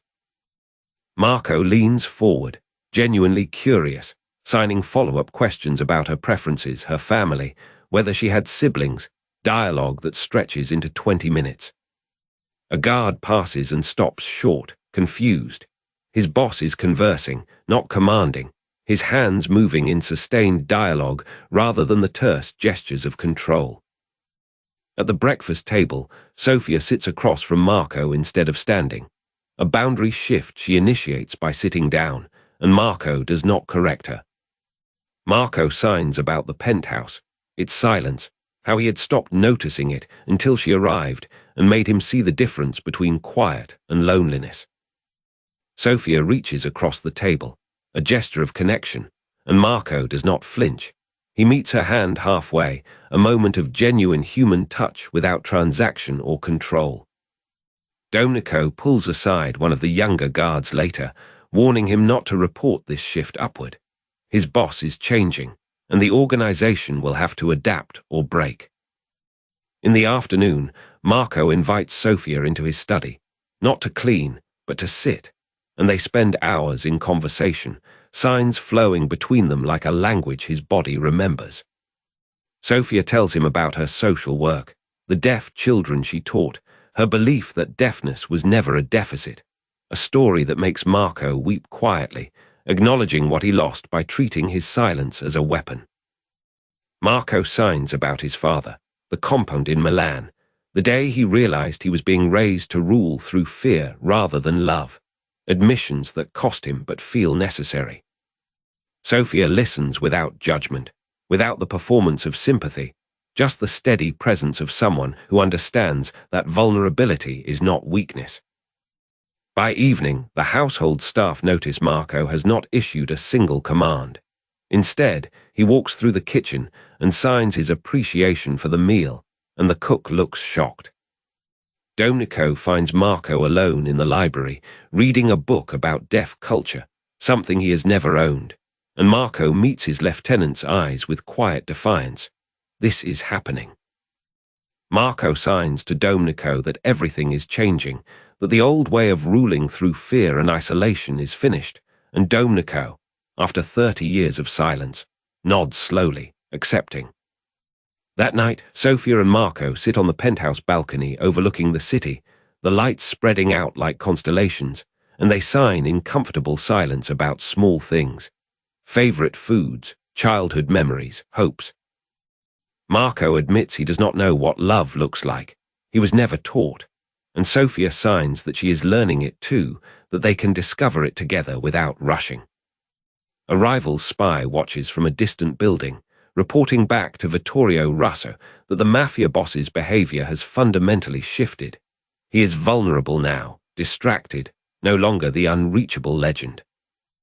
In week 2, Marco cancels a meeting to sit with Sophia in the garden, helping her plant herbs, his hands in soil instead of documents, his focus on her laughter instead of empire. The organization feels the shift. Decisions slow slightly. The usual cascade of commands pauses, and younger soldiers wonder if their boss is weakening or simply choosing something other than dominance. Domenico schedules meetings with the regional captains, carefully framing Marco's transformation as a strategic evolution rather than a loss of control, buying time for his boss to solidify this fragile new path. Sofia asks Marco what he wants from life now, not as a mafia boss, but as a man, and Marco realizes he has no answer. His entire identity was constructed around power, not living. Marco begins small, taking walks through the penthouse without an agenda, sitting in rooms without working, allowing himself the unfamiliar luxury of simply existing alongside another person. A lieutenant approaches with routine business and Marco, instead of the cutting silence that usually ended conversations, explains his thinking, asks for input, treats the man as someone whose perspective mattered. The guard walks away stunned, and word spreads quietly through the organization. The boss is different, not soft, but genuinely present, asking questions instead of pronouncing judgments. Sofia cooks a meal from her childhood, teaching Marco the story of each ingredient, and Marco tastes something he has never experienced. Food prepared with intention and care, meant to nourish rather than fuel. In the study, Marco reviews the empire he has built, and for the first time allows himself to acknowledge its cost. The lives ended, the families destroyed, the genuine connection he sacrificed for dominance. Sofia sits beside him, not offering absolution, but witnessing his reckoning, and Marco signs that he does not know how to undo what he has done, only how to be different moving forward. By the end of week 2, the penthouse has transformed into something resembling a home. There is conversation, laughter, the sound of two people learning to know each other without performance. Marco realizes that the armor he spent 30 years building was meant to protect him from exactly this, genuine vulnerability, and that removing it leaves him terrified, and for the first time, actually alive. Domenico reports to the regional captains that Marco Rossi is not weakening. He is consolidating a different kind of power, one based on authentic leadership rather than fear, and they should prepare to follow or step aside. Marco and Sofia sit in the evening quiet, and Marco signs, "I do not know who I am without the crown, but I want to find out with you," a sentence that costs him everything and returns him to himself. Vittorio Russo receives reports of Marco's transformation and begins planning how to exploit this vulnerability, sensing that the legendary mafia boss is becoming human, and therefore, finally, mortal. Sofia sits cross-legged on Marco's penthouse floor, afternoon light pooling around them, as she begins to tell him about her childhood in Naples. She signs about her parents' shock when doctors confirmed her deafness at 3 years old, their grief a weight she learned to carry before she could walk. Marco watches her hands move, precise, deliberate, alive with feeling, as Sofia describes the special school, the first teacher who showed her that silence was not absence but a different kind of fullness. Sofia's eyes grow distant as she signs about the other deaf children, how they became her first real family, how they invented jokes her hearing relatives could never understand. She shows Marco the scars on her hands from learning sign language, so fast it felt like her whole body was learning to speak for the first time. Sofia describes the day she realized hearing people expected her to read lips and smile and pretend she belonged in their world, when really she belonged entirely to her own. Marco's jaw tightens as Sofia signs about the rejection from mainstream high school, teachers who assumed deafness meant intellectual slowness, counselors who pushed vocational training instead of university. She tells him how she applied to university anyway, how she worked 3 jobs to pay for an interpreter, how she sat in lecture halls where professors spoke too fast and classmates avoided her eyes. Sofia's expression shifts to pride as she describes earning her social work degree, the thesis she wrote about deaf community resilience, the first job helping other deaf teenagers navigate a hearing world. Marco's hands tremble slightly as he signs. They didn't see you.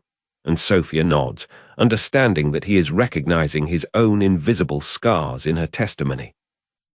Sophia explains that her previous employer, a wealthy hearing family, treated her deafness as a liability, always speaking slower, never asking her opinion, assuming she needed protection instead of partnership.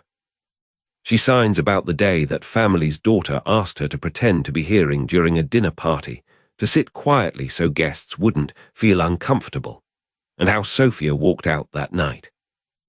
Marco's expression darkens, a flash of the old ruthlessness, before Sophia places her hand on his wrist and signs calmly, "I found you instead."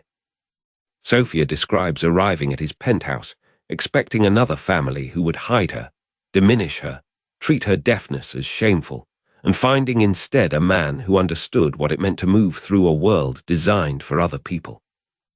She tells him about the moment she realized he was deaf too, the shock and recognition that struck her like lightning, the understanding that isolation is not inherent to deafness, but chosen by those with power to enforce it. Marco signs slowly, "I chose to be alone," and Sophia responds, "You chose to make others alone with you," and the truth of it lands like a stone in still water. Sophia shares that her dreams, once shut down by hearing gatekeepers, have slowly expanded since she arrived at the penthouse. She wants to build a community center for deaf youth, to teach what she learned the hard way. She signs about the hearing aids she rejected at 14, the cochlear implant surgery her parents begged her to consider, and how she finally understood her body was not broken. The world simply wasn't built for her. Marco asks haltingly how she forgave, her family, the world, herself, and Sophia pauses for a long moment before signing, "I didn't forgive. I just refused to let their shame become mine." Sophia describes the loneliness of being deaf in a hearing family, how holidays felt like being in a room full of people speaking a language she could see but not quite join, how she learned to smile and nod and feel profoundly separate. She tells Marco about the first deaf community center she found at 19, how walking in felt like coming home, how seeing adults who were proud of their deafness, who signed with passion and refused to apologize, changed everything. Sophia signs about falling in love once with a hearing man who said he didn't mind her deafness, who gradually began speaking to her less, who left because he couldn't accept that she would never be what he wanted her to be. She explains that she stopped trying to be smaller, quieter, more accommodating, that she learned to take up space with her hands, her expressions, her absolute refusal to apologize for her existence. Marco's eyes are wet now, though his face remains still, as Sophia signs about watching her hearing siblings build lives she was excluded from, attending their conversations only as an observer. Sophia tells him that deafness taught her something precious, that the world's noise is not necessary for meaning, that silence can be rich and full, that some truths can only be understood in stillness. She describes her job before the penthouse, how she helped deaf teenagers refuse the same diminishment she had survived, how she taught them that their difference was not deficiency. Marco signs, "You saved me," and Sophia corrects him gently, "I showed you what you were choosing, the saving is yours to do."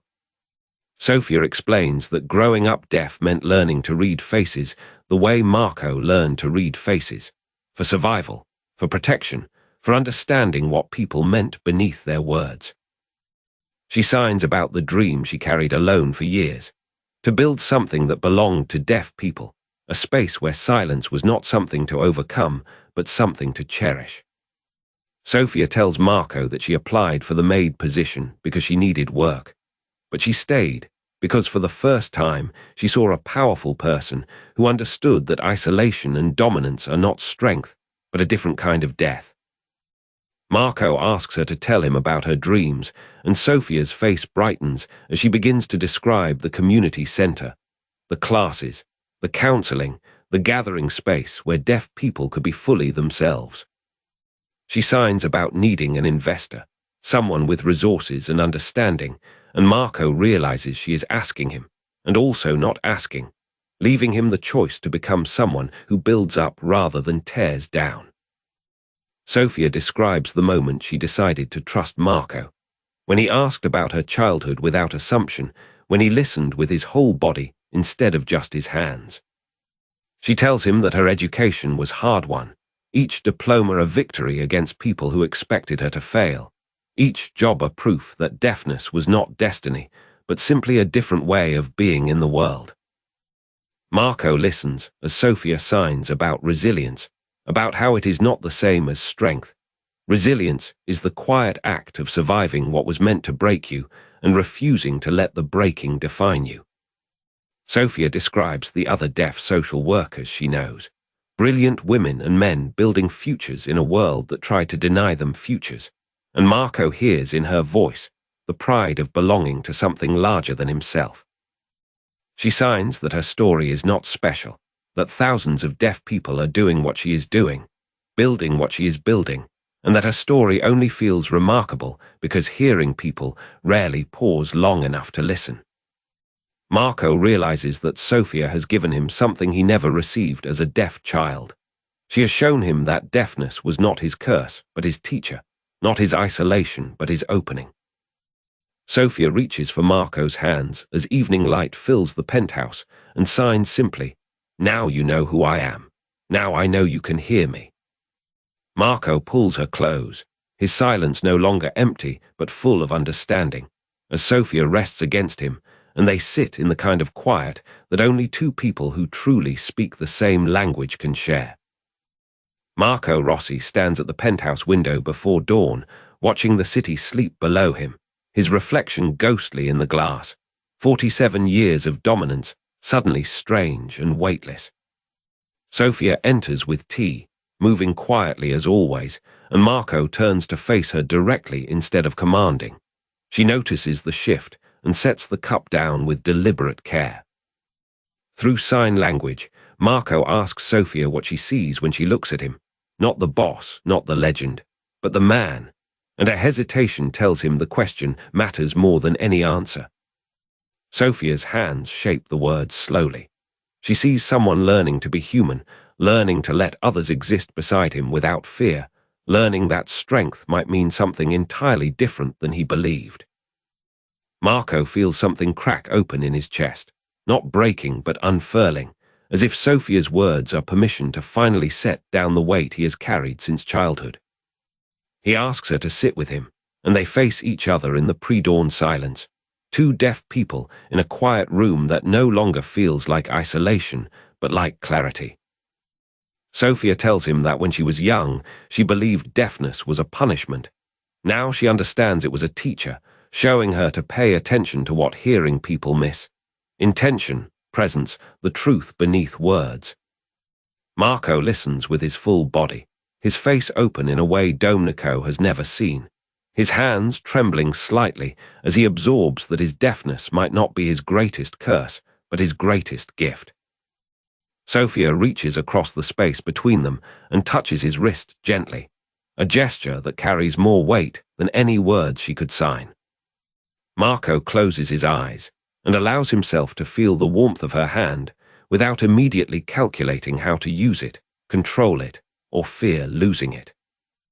When he opens his eyes again, he asks Sophia if she would help him see himself differently, not as a mafia boss who happens to be deaf, but as a deaf man who built an empire to avoid being known. Sophia's expression softens with something that looks like forgiveness, though Marco hasn't asked for it, and she signs that she already is helping him, that every conversation they have is a mirror he is learning to look into. Marco stands and walks to his study, returning with a notebook filled with his own handwriting. Sketches and notes he's kept hidden for years, all of them about community spaces, youth centers, places where deaf young people might learn and belong. Sophia's eyes widen as she realizes Marco has been dreaming of something beyond his empire for longer than she knew, that his isolation contained not just violence, but also quiet longing.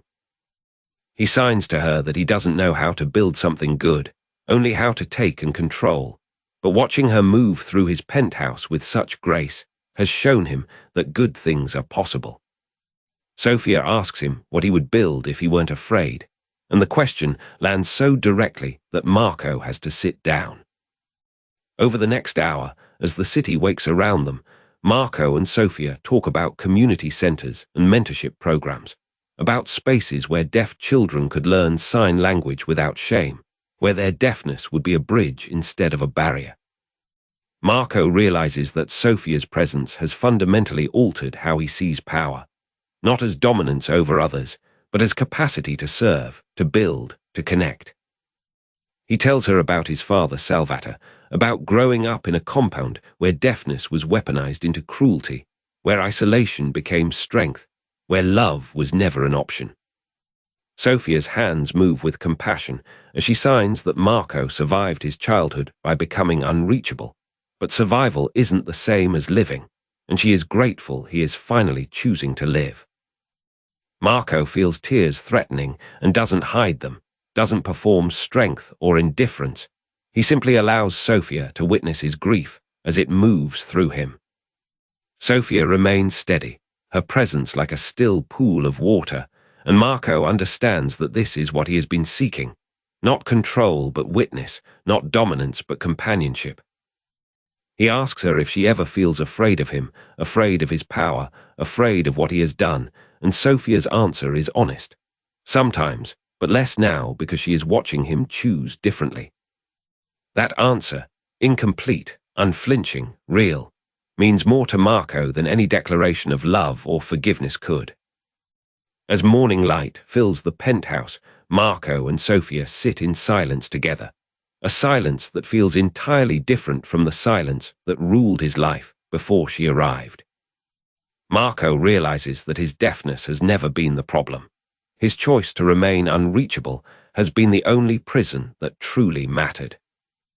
He signs to Sophia that he wants to become someone worthy of the way she looks at him, and she signs back that he already is. He is simply learning to see it.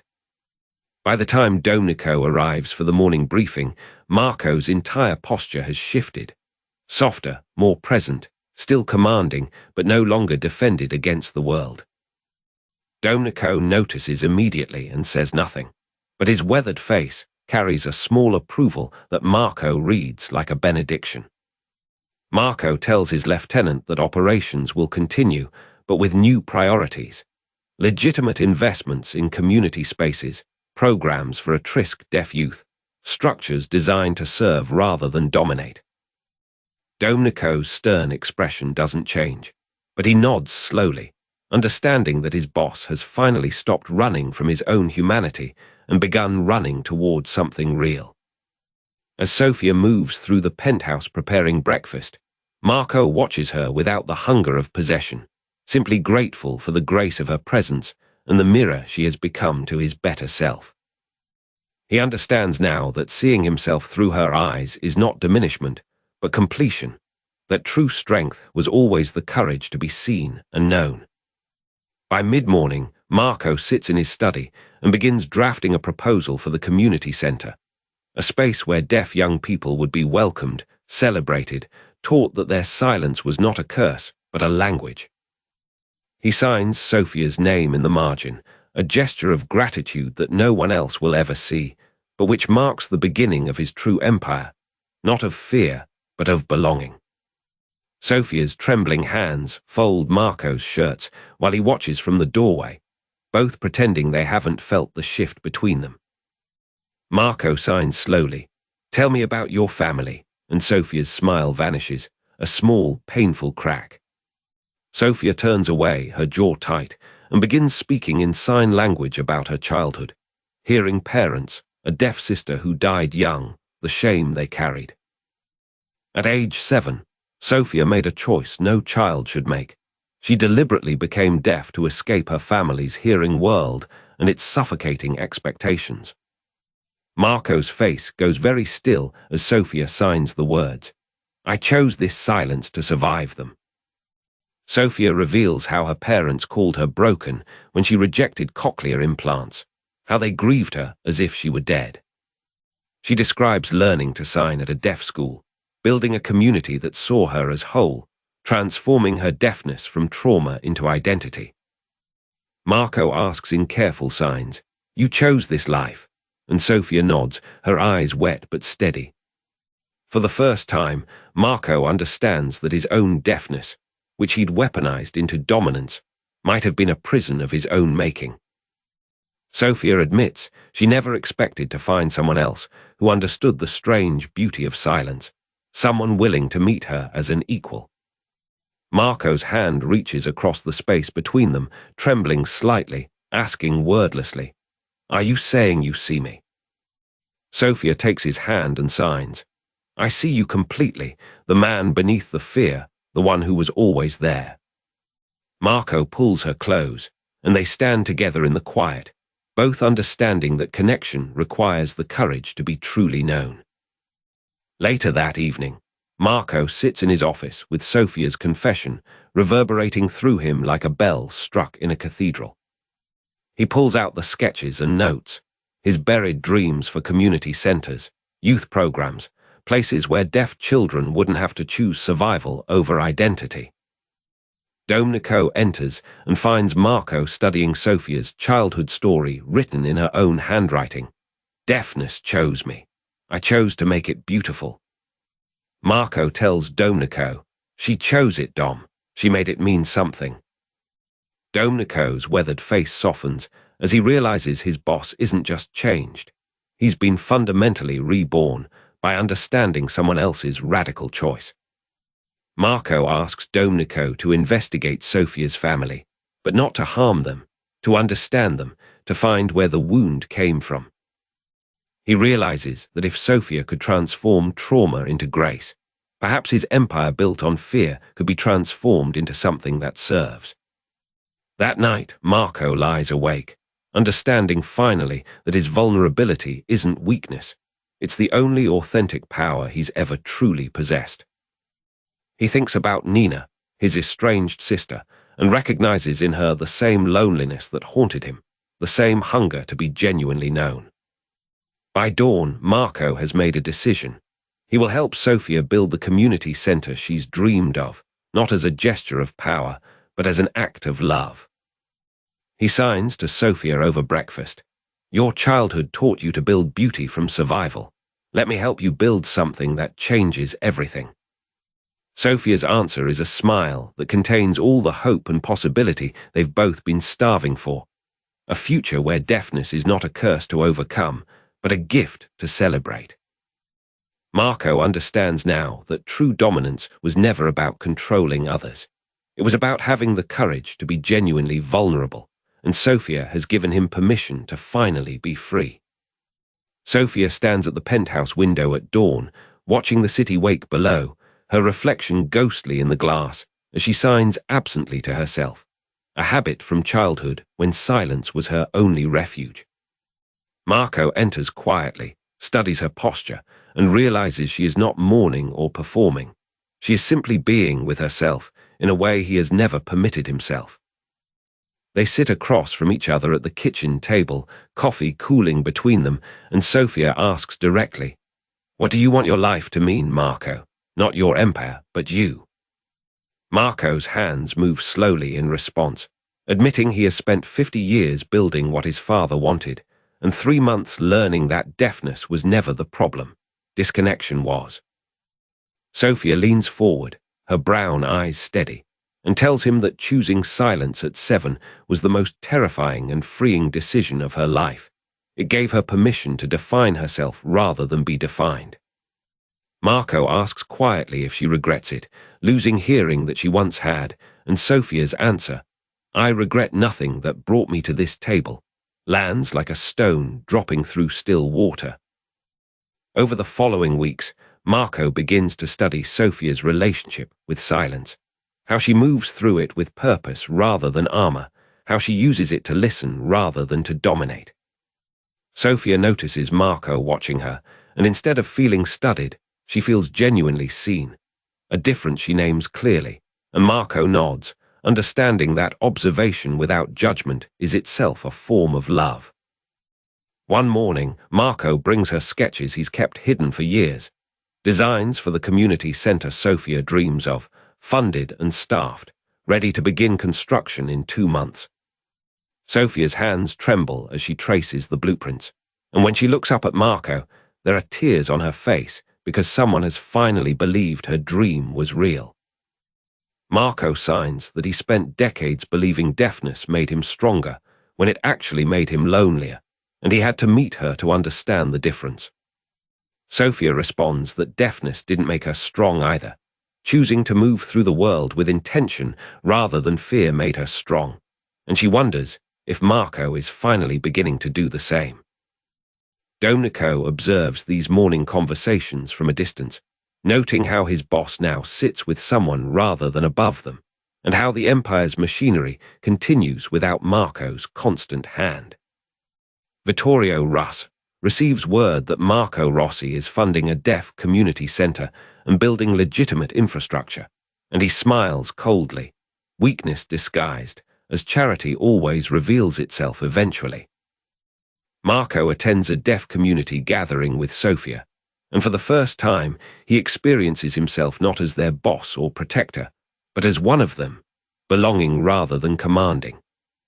An older deaf man approaches Marco after the gathering and thanks him for the centre, then adds quietly that Marco's deafness must have been a lonely thing to weaponize instead of celebrate. Marco stands still, absorbing this, and realizes the man has given him permission to grieve what he lost by choosing isolation, not his hearing, but the possibility of connection. Sophia witnesses Marco's face process this, and she takes his hand without speaking, which is its own complete language. Over week 6, Marco begins attending regular community dinners, listening to deaf adults discuss their lives and dreams, and discovering that his empire's fear has prevented him from knowing his own people. He asks one woman about her daughter's education, another about his business plans, a third about how she chose to come out as deaf to her hearing family, questions that have nothing to do with control. Marco realizes that he has been afraid not of deafness itself, but of being known, and that Sophia has been gently teaching him that being known is the only thing that matters. One evening, Nina visits the penthouse unannounced, and she finds Marco teaching Sophia card games while Domenico watches with a quiet smile, a domestic scene she thought her brother incapable of. Marco greets his sister with genuine warmth, and when she sits down, he asks about her life with the same care he shows Sophia, as if her answer matters not to his empire but to his soul. Nina weeps quietly at this version of her brother, the one she glimpsed years ago before their father's shadow consumed him, and Marco realizes he is finally becoming someone his sister can recognize. Sophia excuses herself tactfully, understanding that this reconciliation belongs to Marco and Nina alone, and Marco's grateful glance tells her that he is learning how to honor others' needs alongside his own. By the end of week 8, the community center's foundation is laid, and Marco stands at the construction site with Sophia watching workers build what began as her quiet dream and became their shared vision. Sophia asks Marco if he feels different now, and Marco considers this carefully, signing that he feels purposeful, not in the way dominance gave him purpose, but in the way serving something larger than his own fear does.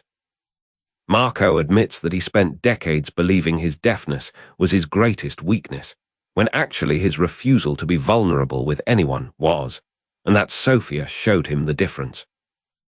Sophia responds that she chose silence to survive, but she refused to let it define her as broken, and she's watching Marco make the same choice now, to claim his deafness as part of his story, not its conclusion. Marco signs that purpose cannot be seized or controlled. It can only be discovered by opening himself to what matters beyond his own survival. Sophia nods and takes his hand at the construction site, and they stand together watching the foundation being laid for something that will serve others, a purpose neither could have imagined alone. Marco understands finally that the question is not whether his deafness made him weak or strong, but whether he will use what he is to dominate or to serve. And for the first time in his 52 years of life, Marco Rossi has no answer except the quiet conviction that the question itself has set him free. Vittorio Russ sits in his oak-panelled office, nursing an espresso, when his lieutenant Marco Benedetti enters with news that makes him lean forward. Marco Rossi, the untouchable boss, has been seen at a deaf community centre, speaking with his hands like he belongs there. Benedetti describes Marco's transformation over 3 months. Less ruthless, more accessible, spending hours with Sofia Valentini, the maid who now sits beside him at his table. Vittorio's thin lips curl into something between a smile and a snarl as he realizes what he's been watching. Not strength eroding, but armor cracking. In the penthouse library, Marco and Sofia sit reviewing architectural renderings for the community centre, her hand steady on his wrist as she signs her vision. Marco's sister Nina visits for tea, and Sofia observes the tenderness between them. Genuine laughter, no performance, no fear, and she squeezes Marco's shoulder in quiet affirmation. Vittorio summons his inner council to a private dining room overlooking the harbour where Domenico died, spreading photographs across mahogany. Marco at the community centre, Marco with Sofia, Marco unguarded. His strategist, a cold woman named Lucia, leans back and speaks what Vittorio already knows. "He's given us his weakness," she says softly. "The maid is his heart now." Vittorio traces a finger along a photo of Sofia. Young, beautiful, completely unaware that her life has become a target, and feels the first real opportunity in 8 years. At Marco's penthouse, Sofia moves through the kitchen preparing their dinner while Marco sits at the counter, watching her hands move with grace, completely at peace.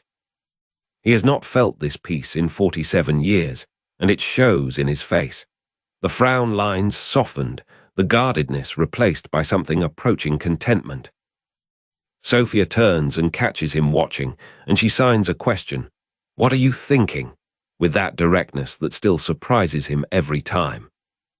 Marco hesitates, then signs back truthfully, "That I'm not afraid anymore," and Sofia's eyes fill with tears because she understands the magnitude of what he just admitted. Vittorio stands in his office late that night, phone pressed to his ear, giving instructions in a voice like winter. "Find her routines," he says. "Every place she goes, every moment she's separate from him." He ends the call and stares at a city map, red pins marking Marco's known operations, blue ones marking his new vulnerabilities, the community centre, his sister's house, Sofia's apartment across the city. Domenico Caruso receives a report from one of his street contacts. Unknown men asking questions about Sofia Valentini's schedule, her movements, where she spends mornings before the penthouse. His weathered face hardens as he recognizes the pattern. Reconnaissance, the first breath before a strike, and he walks directly to Marco's office without waiting for invitation. Marco is reviewing funding documents for the centre when Domenico enters, and one look at his oldest friend's expression tells him everything. The world is turning again. "They're watching her," Domenico signs without preamble, his thick hands moving with urgent clarity. "Russo's people, at least 3 separate teams." Marco's spine straightens, the familiar cold clarity returning, but this time it's not the cold of dominance. It's the absolute clarity of a man protecting what matters most. "How long?" he signs, already moving toward his security systems, already calculating, already becoming the man his empire taught him to be. 2 weeks, maybe less, Domenico signs. They're still mapping her patterns. When they strike, it will be clean and it will be calculated. In the kitchen, Sofia continues preparing dinner, unaware that her world has just been marked by men who see her only as leverage, as the soft entry point into Marco Rossi's heart. Marco finds her there, and for a moment he doesn't speak, just stands in the doorway watching her move through the ordinary grace of their shared life. He thinks of his father Salvatore, who taught him that everyone is expendable, that connection is a weakness to be weaponized by enemies, that love is only a liability. He thinks of Domenico dead in harbour water, killed because Marco's armour of fear left everyone around him vulnerable and alone. He thinks of Sofia, who chose her own silence at age 7 and transformed it into something that healed him, and he knows he cannot, will not, let fear take her from him. "Sophia," he signs, and she turns, her warm brown eyes finding his, already reading something serious in his face. "We need to talk." They sit together on the sofa, and Marco tells her everything. Vittorio's reconnaissance, the threat, the logic of a rival who has finally found the fracture in his armor. Sophia's expression doesn't fill with fear as he expected. Instead, she reaches for his hand and signs with absolute steadiness. "I knew this was coming when I chose to stay." "You could leave," Marco signs, and the offer costs him. The first real test of his transformation, the moment when he has to choose between protecting her through isolation or protecting her through truth. Sophia's warm brown eyes hold his as she signs. "I could, but I'm not going to. We face this together." Marco feels something settle in his chest, not the old armor returning, but something stronger. The knowledge that he is not alone, that he doesn't have to fight this way he's always fought. He pulls Sophia close and holds her while the city moves outside their windows, while Vittorio's men continue their surveillance, while the old empire begins to shift into something neither ruthlessness nor fear can contain. Domenico stands outside the penthouse, coordinating security, rebuilding the protection around Marco, but in a new way. Not isolation, but connection, not dominance, but defense of something worth defending. By dawn, Marco's transformation will be tested, not by whether he can return to being the unreachable legend his father created, but whether he can protect what he's built while remaining human. Sophia falls asleep with her head on his chest, and Marco lies awake, understanding at last that his true empire was always waiting to be built, not in fear or dominance, but in the quiet space between two people who chose each other completely. Marco Rossi sits in his penthouse office at dawn, reading the surveillance report Domenico left on his desk, his jaw tightening as he processes Vittorio's calculated moves. Sophia enters carrying coffee and morning light, sensing immediately from Marco's face that something has shifted, asking silently with her eyes what the report says. Marco shows her the pages, safe house locations, timing of deliveries, the community center's construction schedule, and Sophia's hand trembles as she realizes Vittorio is mapping not just her movements but her vulnerability. In the kitchen, Marco paces while Sophia sits at the marble counter, both of them silent, both of them understanding that the Empire's reckoning has finally arrived. Marco signs to Sophia that he can protect her. He has the resources, the men, the absolute power to ensure Vittorio never touches her, but the words feel hollow even as he makes them. Sophia shakes her head slowly, her warm brown eyes meeting his dark ones, and signs that protection born from fear is the same cage that held him for 30 years. Marco's hands fall to his sides as he recognizes the truth. He can dominate Vittorio, can crush him absolutely, but only by becoming again the unreachable legend that isolated him from everything that matters. Sophia stands and takes Marco's face in her small hands, signing that she chooses to stay, to face this together, but not if he transforms back into the man who rules through terror and control. The weight of her words settles into Marco's chest. She is asking him to protect her without losing himself, to be strong without returning to the armor that nearly destroyed them both. Marco calls Domenico to his office and lays out a different strategy. Transparency instead of secrecy, partnership instead of dominance, moving Sophia openly through the city rather than hiding her away. Domenico's weathered face registers surprise. This approach exposes Sophia, makes her visible, risks her. But he sees in his boss's eyes the conviction of a man who has learned that isolation is deadlier than vulnerability. Marco meets with his inner circle and announces that Sophia Valentini is under his protection, not as a maid or a secret, but as someone integral to his life, and therefore integral to the organization's future. The men exchange glances. This is a new language from a boss they have always known through fear and absolute control, and some nod slowly while others look uncertain. Vittorio Russ receives word that Marco has publicly claimed Sofia, has moved her from shadow into daylight, has transformed her from a secret weakness into a declared priority. In his own office across the city, Vittorio realizes that Marco is not retreating into fear or isolation. Instead, he is doing something far more dangerous. He is standing openly in what he values most.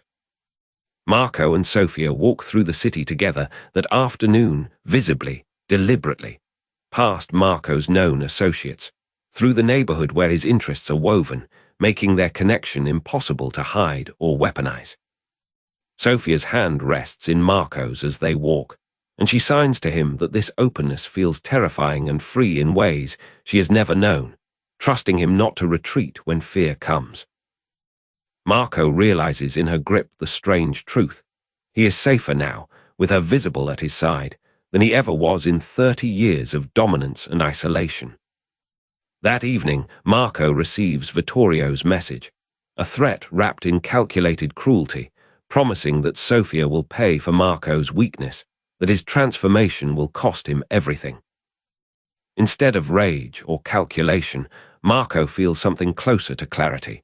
Vittorio is still speaking the language of fear and dominance, still believing that vulnerability is weakness. Marco signs to Sofia that Vittorio's threat confirms what he has already learned, that the armor of absolute control cannot protect anyone, because it isolates everyone. Sofia nods, understanding that Marco's true test is not defeating Vittorio, but choosing her openly even when the cost becomes real and immediate. Marco writes his response to Vittorio not in threats, but in simple truth, that he has rebuilt his life on connection rather than control, and that he will not return to the man who ruled through terror. The message is delivered across the city, and those who know Marco Rossi understand that something fundamental has shifted. The unreachable legend has made himself reachable, and that is either his greatest strength or his final vulnerability. Marco and Sofia return to the penthouse as the city darkens, both of them knowing that Vittorio's response will come, that the reckoning cannot be delayed.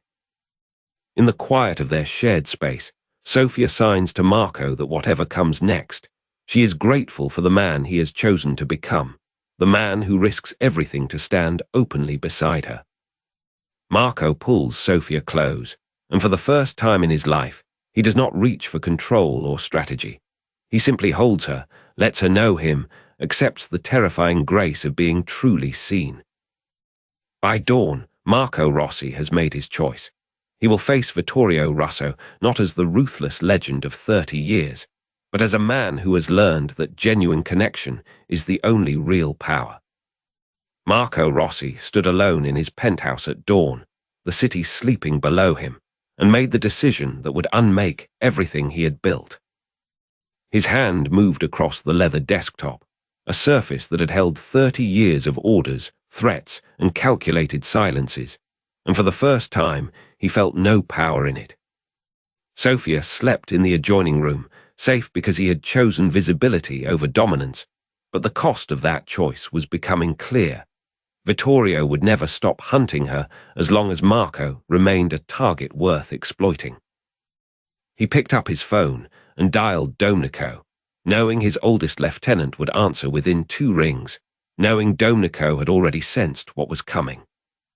When Domenico arrived an hour later, Marco sat him down at the breakfast table where he and Sofia had learned to talk like equals, and he signed slowly, "I'm stepping down." Domenico's weathered face went very still, his hand instinctively reaching for the scar across his temple, a gesture Marco recognized as the physical echo of shock. Marco continued, "Not in 3 years, not in 1 year. Now, today, I'm dismantling the operation, turning everything legitimate, and I need you to help me do it, or I need you to leave, and I'll do it anyway." Domenico sat in silence for a long moment, his crow's feet deepening as he processed a truth he had probably suspected, but never believed Marco would actually choose. Then Domenico signed back, his movements careful and deliberate. Your father would have called this surrender. Yes, Marco signed. He would have. He would have been right. And he would have been wrong about what surrender means. Sophia emerged from the bedroom as dawn broke fully over the city, her eyes taking in the scene, Marco and Domenico at the table, the weight of something enormous hovering between them. She signed. Something changed. Marco turned to her and signed. Everything changes today. I'm going to be a man who builds things instead of destroys them. And I'm going to do it openly so Vittorio understands that I'm no longer worth hunting. Sophia's warm brown eyes filled with tears, but she didn't speak, didn't interrupt. She simply sat beside Marco and placed her hand on his forearm, a gesture that meant, I'm here. Marco spent the next hour laying out the structure to Domenico. The gambling operations would be shut down methodically, the drug distribution network dismantled over 3 weeks, the harbour corruption reversed through conversations with city officials who owed him favours. The money would be laundered into legitimate enterprises, real estate development focused on affordable housing, the community centre Sofia had dreamed of, technical training programs for deaf youth across the region. Domenico listened and occasionally signed a clarification or a logistical concern, but mostly he bore witness to Marco's transformation the way he had borne witness to Marco's dominance for 30 years. By mid-morning, Marco made the calls that would reshape the underworld. He summoned his capos to a meeting that afternoon and told them the truth without apology or negotiation. The empire was transitioning to legitimate business. He signed to each of them. Anyone who wanted to leave with severance and protection could do so. Anyone who wanted to transition into the new structure would be welcomed as an equal, not a subordinate. He watched their faces as they processed the impossibility of it. A mafia boss voluntarily surrendering power, offering autonomy instead of command, proposing a future based on choice rather than fear. Some of them left within the hour, their loyalty to the old system too deep to override. Others stayed, stunned and uncertain, watching Marco as if he might suddenly reveal this as an elaborate test. By evening, Marco sat with Domenico in the study where they had planned hundreds of operations, and Domenico signed. Why now? Why not wait until Vittorio makes his move and then step down from a position of victory? Because if I wait, Sofia stays a target, Marco signed. Because if I wait, I'm still protecting an empire instead of protecting a life. Because the longer I hold this power, the longer I'm my father's son and not my own man. Domenico nodded slowly, and Marco saw in that nod something that might have been pride, or might have been grief, or might have been both at once. Marco pulled out his phone and sent a message through intermediaries to Vittorio. The Rossi organization is transitioning to legitimate enterprise. I'm no longer in the game. You won the territory you were hunting for. The message was a strategic move. It removed Marco as a threat and thus removed Sofia as bait. But it was also a simple statement of fact that Marco had finally understood. Power over territory meant nothing if it cost him the life he actually wanted to live. That night, Marco and Sofia stood on the penthouse balcony watching the city lights, and Sofia signed, Are you afraid? Marco took a moment to find the right sign, the one that was completely honest. Terrified. I've never been anything but a boss. I don't know how to be just a man. Sofia smiled and signed, Then we'll learn together. I've never been anything but a survivor. Maybe we can teach each other how to actually live. Marco reached for her hand, and the gesture was so simple, so ordinary, that it felt like the most radical act of his entire life. By the time the sun rose on the next day, word had spread through the underworld that Marco Rossi had walked away from his empire, that the legendary deaf boss had chosen a woman and a dream over dominance and fear. Some called it surrender, some called it insanity, some, quietly, called it the first wise choice he had ever made. Marco didn't concern himself with their judgments. For the first time in 47 years, he was simply focused on the man he was becoming, not the shadow of his father, not the legend of his dominance, but a person building something real alongside someone who knew him completely. The penthouse that had felt like a fortress now felt like a home, and the silence that had once been his weapon had become, finally, his shelter. 1 year later, Marco Rossi stands in the unfinished youth centre, hands in pockets, watching afternoon light cross bare concrete floors that will soon hold classrooms. Sophia approaches from the stairwell, tablet in hand, her cream linen blouse catching the same light. She has become indispensable to every decision they make together. She signs to him. The architects have approved the final layout. The grant applications are moving forward. 3 local schools have already committed student participants. Marco nods slowly, absorbing not just information, but the fact that Sophia shares these victories with him first, before anyone else, as partners. In the adjacent office, Domenico Caruso sits across from an education consultant, his scarred face serious, but no longer carved from fear. He is learning to manage their legitimate foundation instead of criminal operations. Marco and Sophia walk the perimeter together, her hand occasionally brushing his shoulder, pointing out where the cafeteria will be, where the computer lab, where community members can gather without fear. That evening, Marco's sister Nina arrives for dinner at the penthouse, a regular occurrence now, carrying fresh flowers and the comfortable ease of a sibling relationship slowly rebuilding itself. At the table, Marco signs and speaks aloud simultaneously, a habit Sophia taught him, so that both deaf and hearing family members feel included and heard. Nina watches her brother with wet eyes, seeing the man he might have been if their father hadn't weaponized his isolation, and she reaches across to squeeze his hand. Sophia sits beside Marco with quiet certainty, translating when needed but increasingly unnecessary. Marco has learned to position himself so everyone in the room can see his signs. The next morning, Marco sits in a community center in the city's east side, surrounded by 15 deaf teenagers, his tailored suit replaced with a simple dark shirt and slacks. A young girl, maybe 16, signs rapidly about her dream to become an engineer, and Marco watches with the attention of someone who understands that being truly heard is rarer than gold. He tells her story to Sophia later, and Sophia recognizes his wonder. He is learning that witnessing others' possibilities is its own form of power, deeper than dominance ever was. The Foundation's letterhead now reads Rossi Valentini Center for Deaf Youth Excellence, a legal partnership that formalized what has always been true. Sophia and Marco build this together, equal in vision and commitment. In Marco's office, no longer a command center, but a workspace, he reviews curriculum proposals with Sophia and 3 deaf educators they've hired from the city's community. One educator, a woman in her 50s, initially hesitant about working for a former Mafia boss, has become Marco's friend.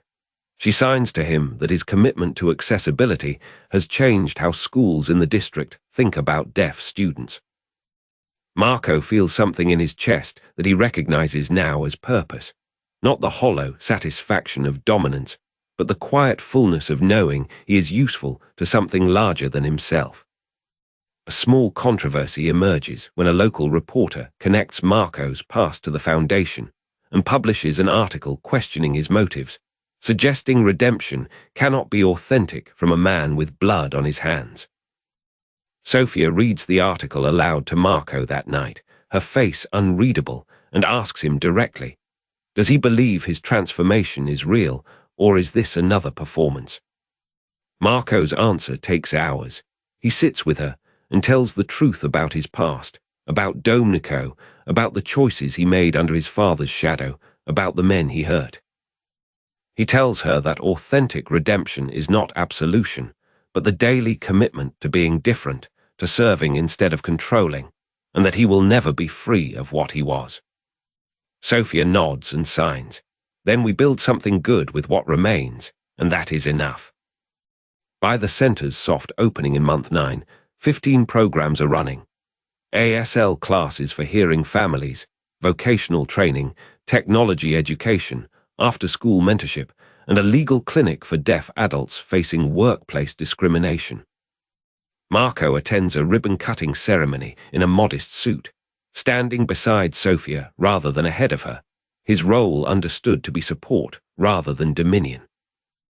He watches deaf children run through newly painted hallways, sees teenagers confidently signing with each other in spaces designed explicitly for them, and feels Domnico's presence beside him. Domnico, now Foundation Director of Operations, signs to him, "You built this, but you gave it to them. That is the difference between empire and legacy."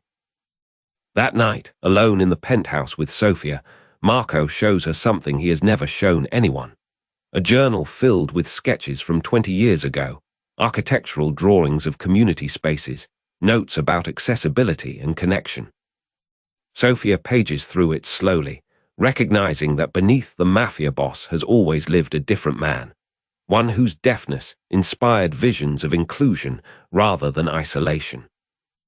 She signs to him, "You have finally become the person you always could have been," and Marco feels tears he doesn't try to hide, because Sophia has taught him that witnessing is the deepest form of love. In the center's library, a plaque is mounted beside the entrance, in memory of Domenico Caruso, whose loyalty became friendship and whose belief made this possible.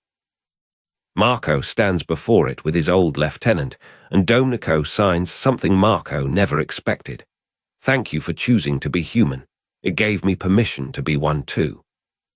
By year one's close, the Rossi Valentini Center operates at 70% capacity, with 43 full-time staff and growing partnerships across the city's school system and businesses. Marco and Sophia move from the penthouse to a modest house near the center, and the silence between them becomes the silence of two people who understand each other completely, needing fewer words each year. On their one-year anniversary of the center's opening, Sophia brings Marco to the rooftop garden they are building, and the city lights spread before them like a constellation they have both helped create. Marco signs simply, "I was deaf and thought I was strong. You taught me deafness was never the barrier, and silence became our language, and that changed everything." Sophia leans against him as the evening settles, and they watch the city together, no longer separate in the dark, but luminous with the quiet certainty that together, they have finally learned to build something that lasts.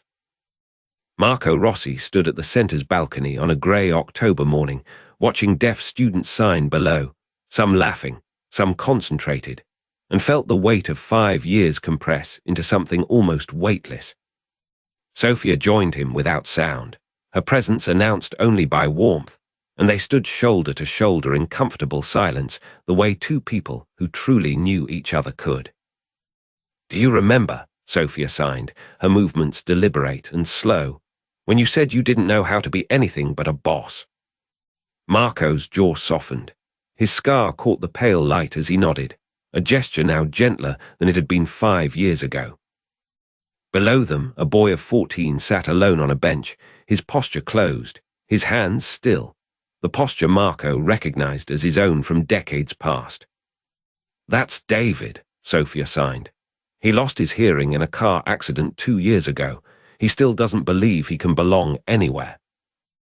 Marco descended the stairs without speaking and sat down beside David, who flinched at the weight shift on the bench.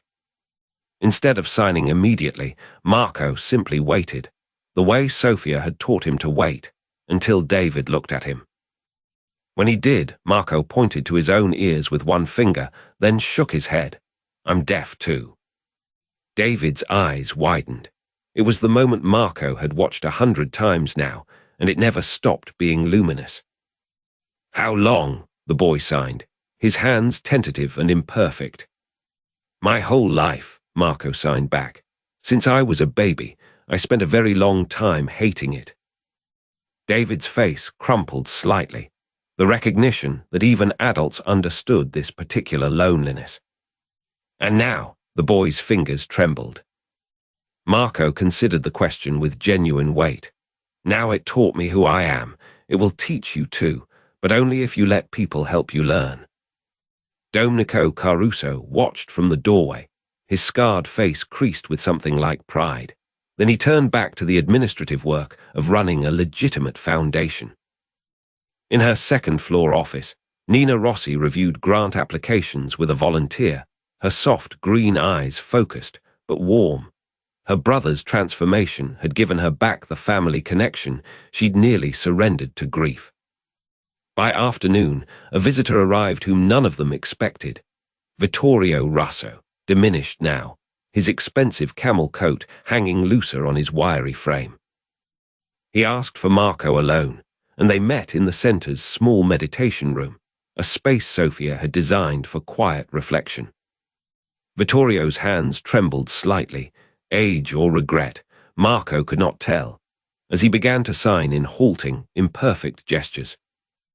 "I came to tell you something," Vittorio signed, each movement stiff with effort. "My daughter, she became deaf at 12, from infection like you." Marco waited. The silence between them held decades of enmity, and now, unexpectedly, parallel grief. "I treated her the way my father treated me," Vittorio continued. "Like a problem, like a shame. She left when she was 16 and never came back." Marco's dark eyes held steady, not softening exactly, but opening, the way they had learned to open. "I saw what you built here," Vittorio signed, gesturing toward the hallway where students' artwork covered the walls. "I saw you bring people back to themselves. I saw you let go of the only world you knew." "Why did you come?" Marco signed. Vittorio's shoulders sagged. "Because I'm dying. Because my daughter won't see me before I do. And because I need to know, did you find the thing I couldn't find?" "What thing?" Marco asked. "How to stop being afraid of what's broken inside you and just love it instead," Vittorio signed, and his eyes, those cold grey eyes that had calculated murder for 30 years, were transparent with loss.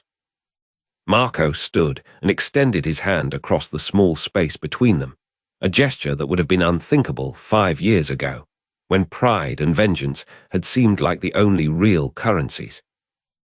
Vittorio took it, and they stood in silence, two men who had spent decades as enemies, now meeting in the acknowledgement that they had wasted the same years on the same cage. When Vittorio left an hour later, he carried Marco's handwritten note, directions to the deaf community in the city 2 hours north, and a name, a woman who worked with estranged deaf families. Marco did not know if it would matter, if it would bridge a gap that Vittorio's own fear had carved too deep, but he had learned that offering hope, even uncertain hope, was different from offering dominance. That evening, Sofia found Marco on the balcony again, and this time she brought Nina with her. The three of them stood together, watching the city lights come on across the harbour, the same harbour where Domenico had been killed 5 years ago, the moment that had cracked Marco's armour. "He asked if you found it," Sofia signed to Marco, having already understood the meeting's weight from his expression. "What did you tell him?" Nina asked, her voice small but steady. She spoke aloud, and Marco read her lips with the fluency of practice. "That I'm still learning," Marco signed, "every day." Nina reached over and took her brother's hand, a gesture so simple it seemed to contain everything. Forgiveness, presence, the stubborn human refusal to accept that the broken parts of ourselves define us. Below them, in the center's main hall, a group of deaf teenagers prepared for a performance, a dance about transformation, about silence becoming language, about the possibility that what we thought destroyed us might instead become the ground where we learn to build something that matters. Marco felt Sofia's hand find his other hand, and he stood between his sister and his love, witnessing the life he had chosen, understanding finally that redemption was not a destination but a daily practice, a commitment to showing up as himself, flawed, still learning, still sometimes afraid, but no longer alone. The performance began below, and the music was in the movement, the rhythm, the electricity of young people claiming their voices in the way that felt truest to them. Marco closed his eyes and felt it, not heard it, not exactly, but felt the vibration of life happening around him because he had finally learned to be present for it. Marco Rossi sat alone in the center's new meditation room, morning light slanting across the wooden floor where nobody else was yet awake. He closed his eyes and felt the silence, not the suffocating void of his father's compound, but something alive, breathing, full of presence.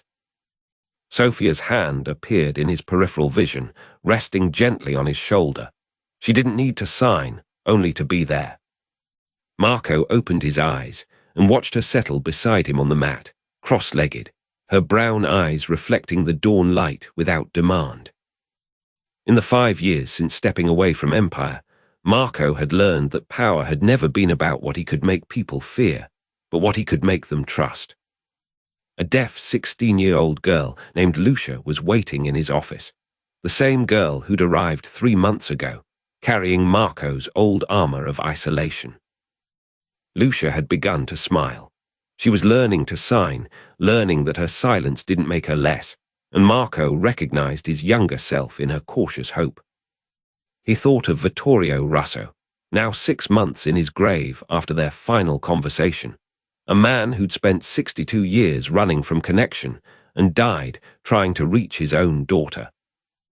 Marco had offered Vittorio something he'd spent 30 years denying himself, the simple acknowledgement that love was possible even for men who'd built empires on cruelty.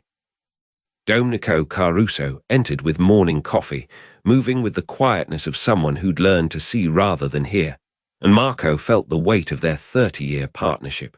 Real now, witnessed, finally mutual. The new scholarship students arrived today, Domenico signed, and Marco felt no need to calculate advantage. He only felt gratitude that 30 years of loyalty had finally been met with 30 years of truth. Sophia squeezed Marco's hand, not possessive, not demanding, but the physical reminder that he was no longer alone inside his own silence. In the meditation room, Marco understood something his father had never known. That silence could be a place of peace, not just a weapon, and that the strongest thing a man could do was let himself be known. The morning light continued its slow migration across the floor, and Marco's breathing settled into rhythm with Sophia's, their deafness no longer a barrier between them, but a language only they could share. He remembered the day his household manager Giuseppe had quit, unable to bear the suffocating quiet. Marco had spent 3 decades misunderstanding that the noise wasn't something he needed to create, but something he needed to allow others to witness in him.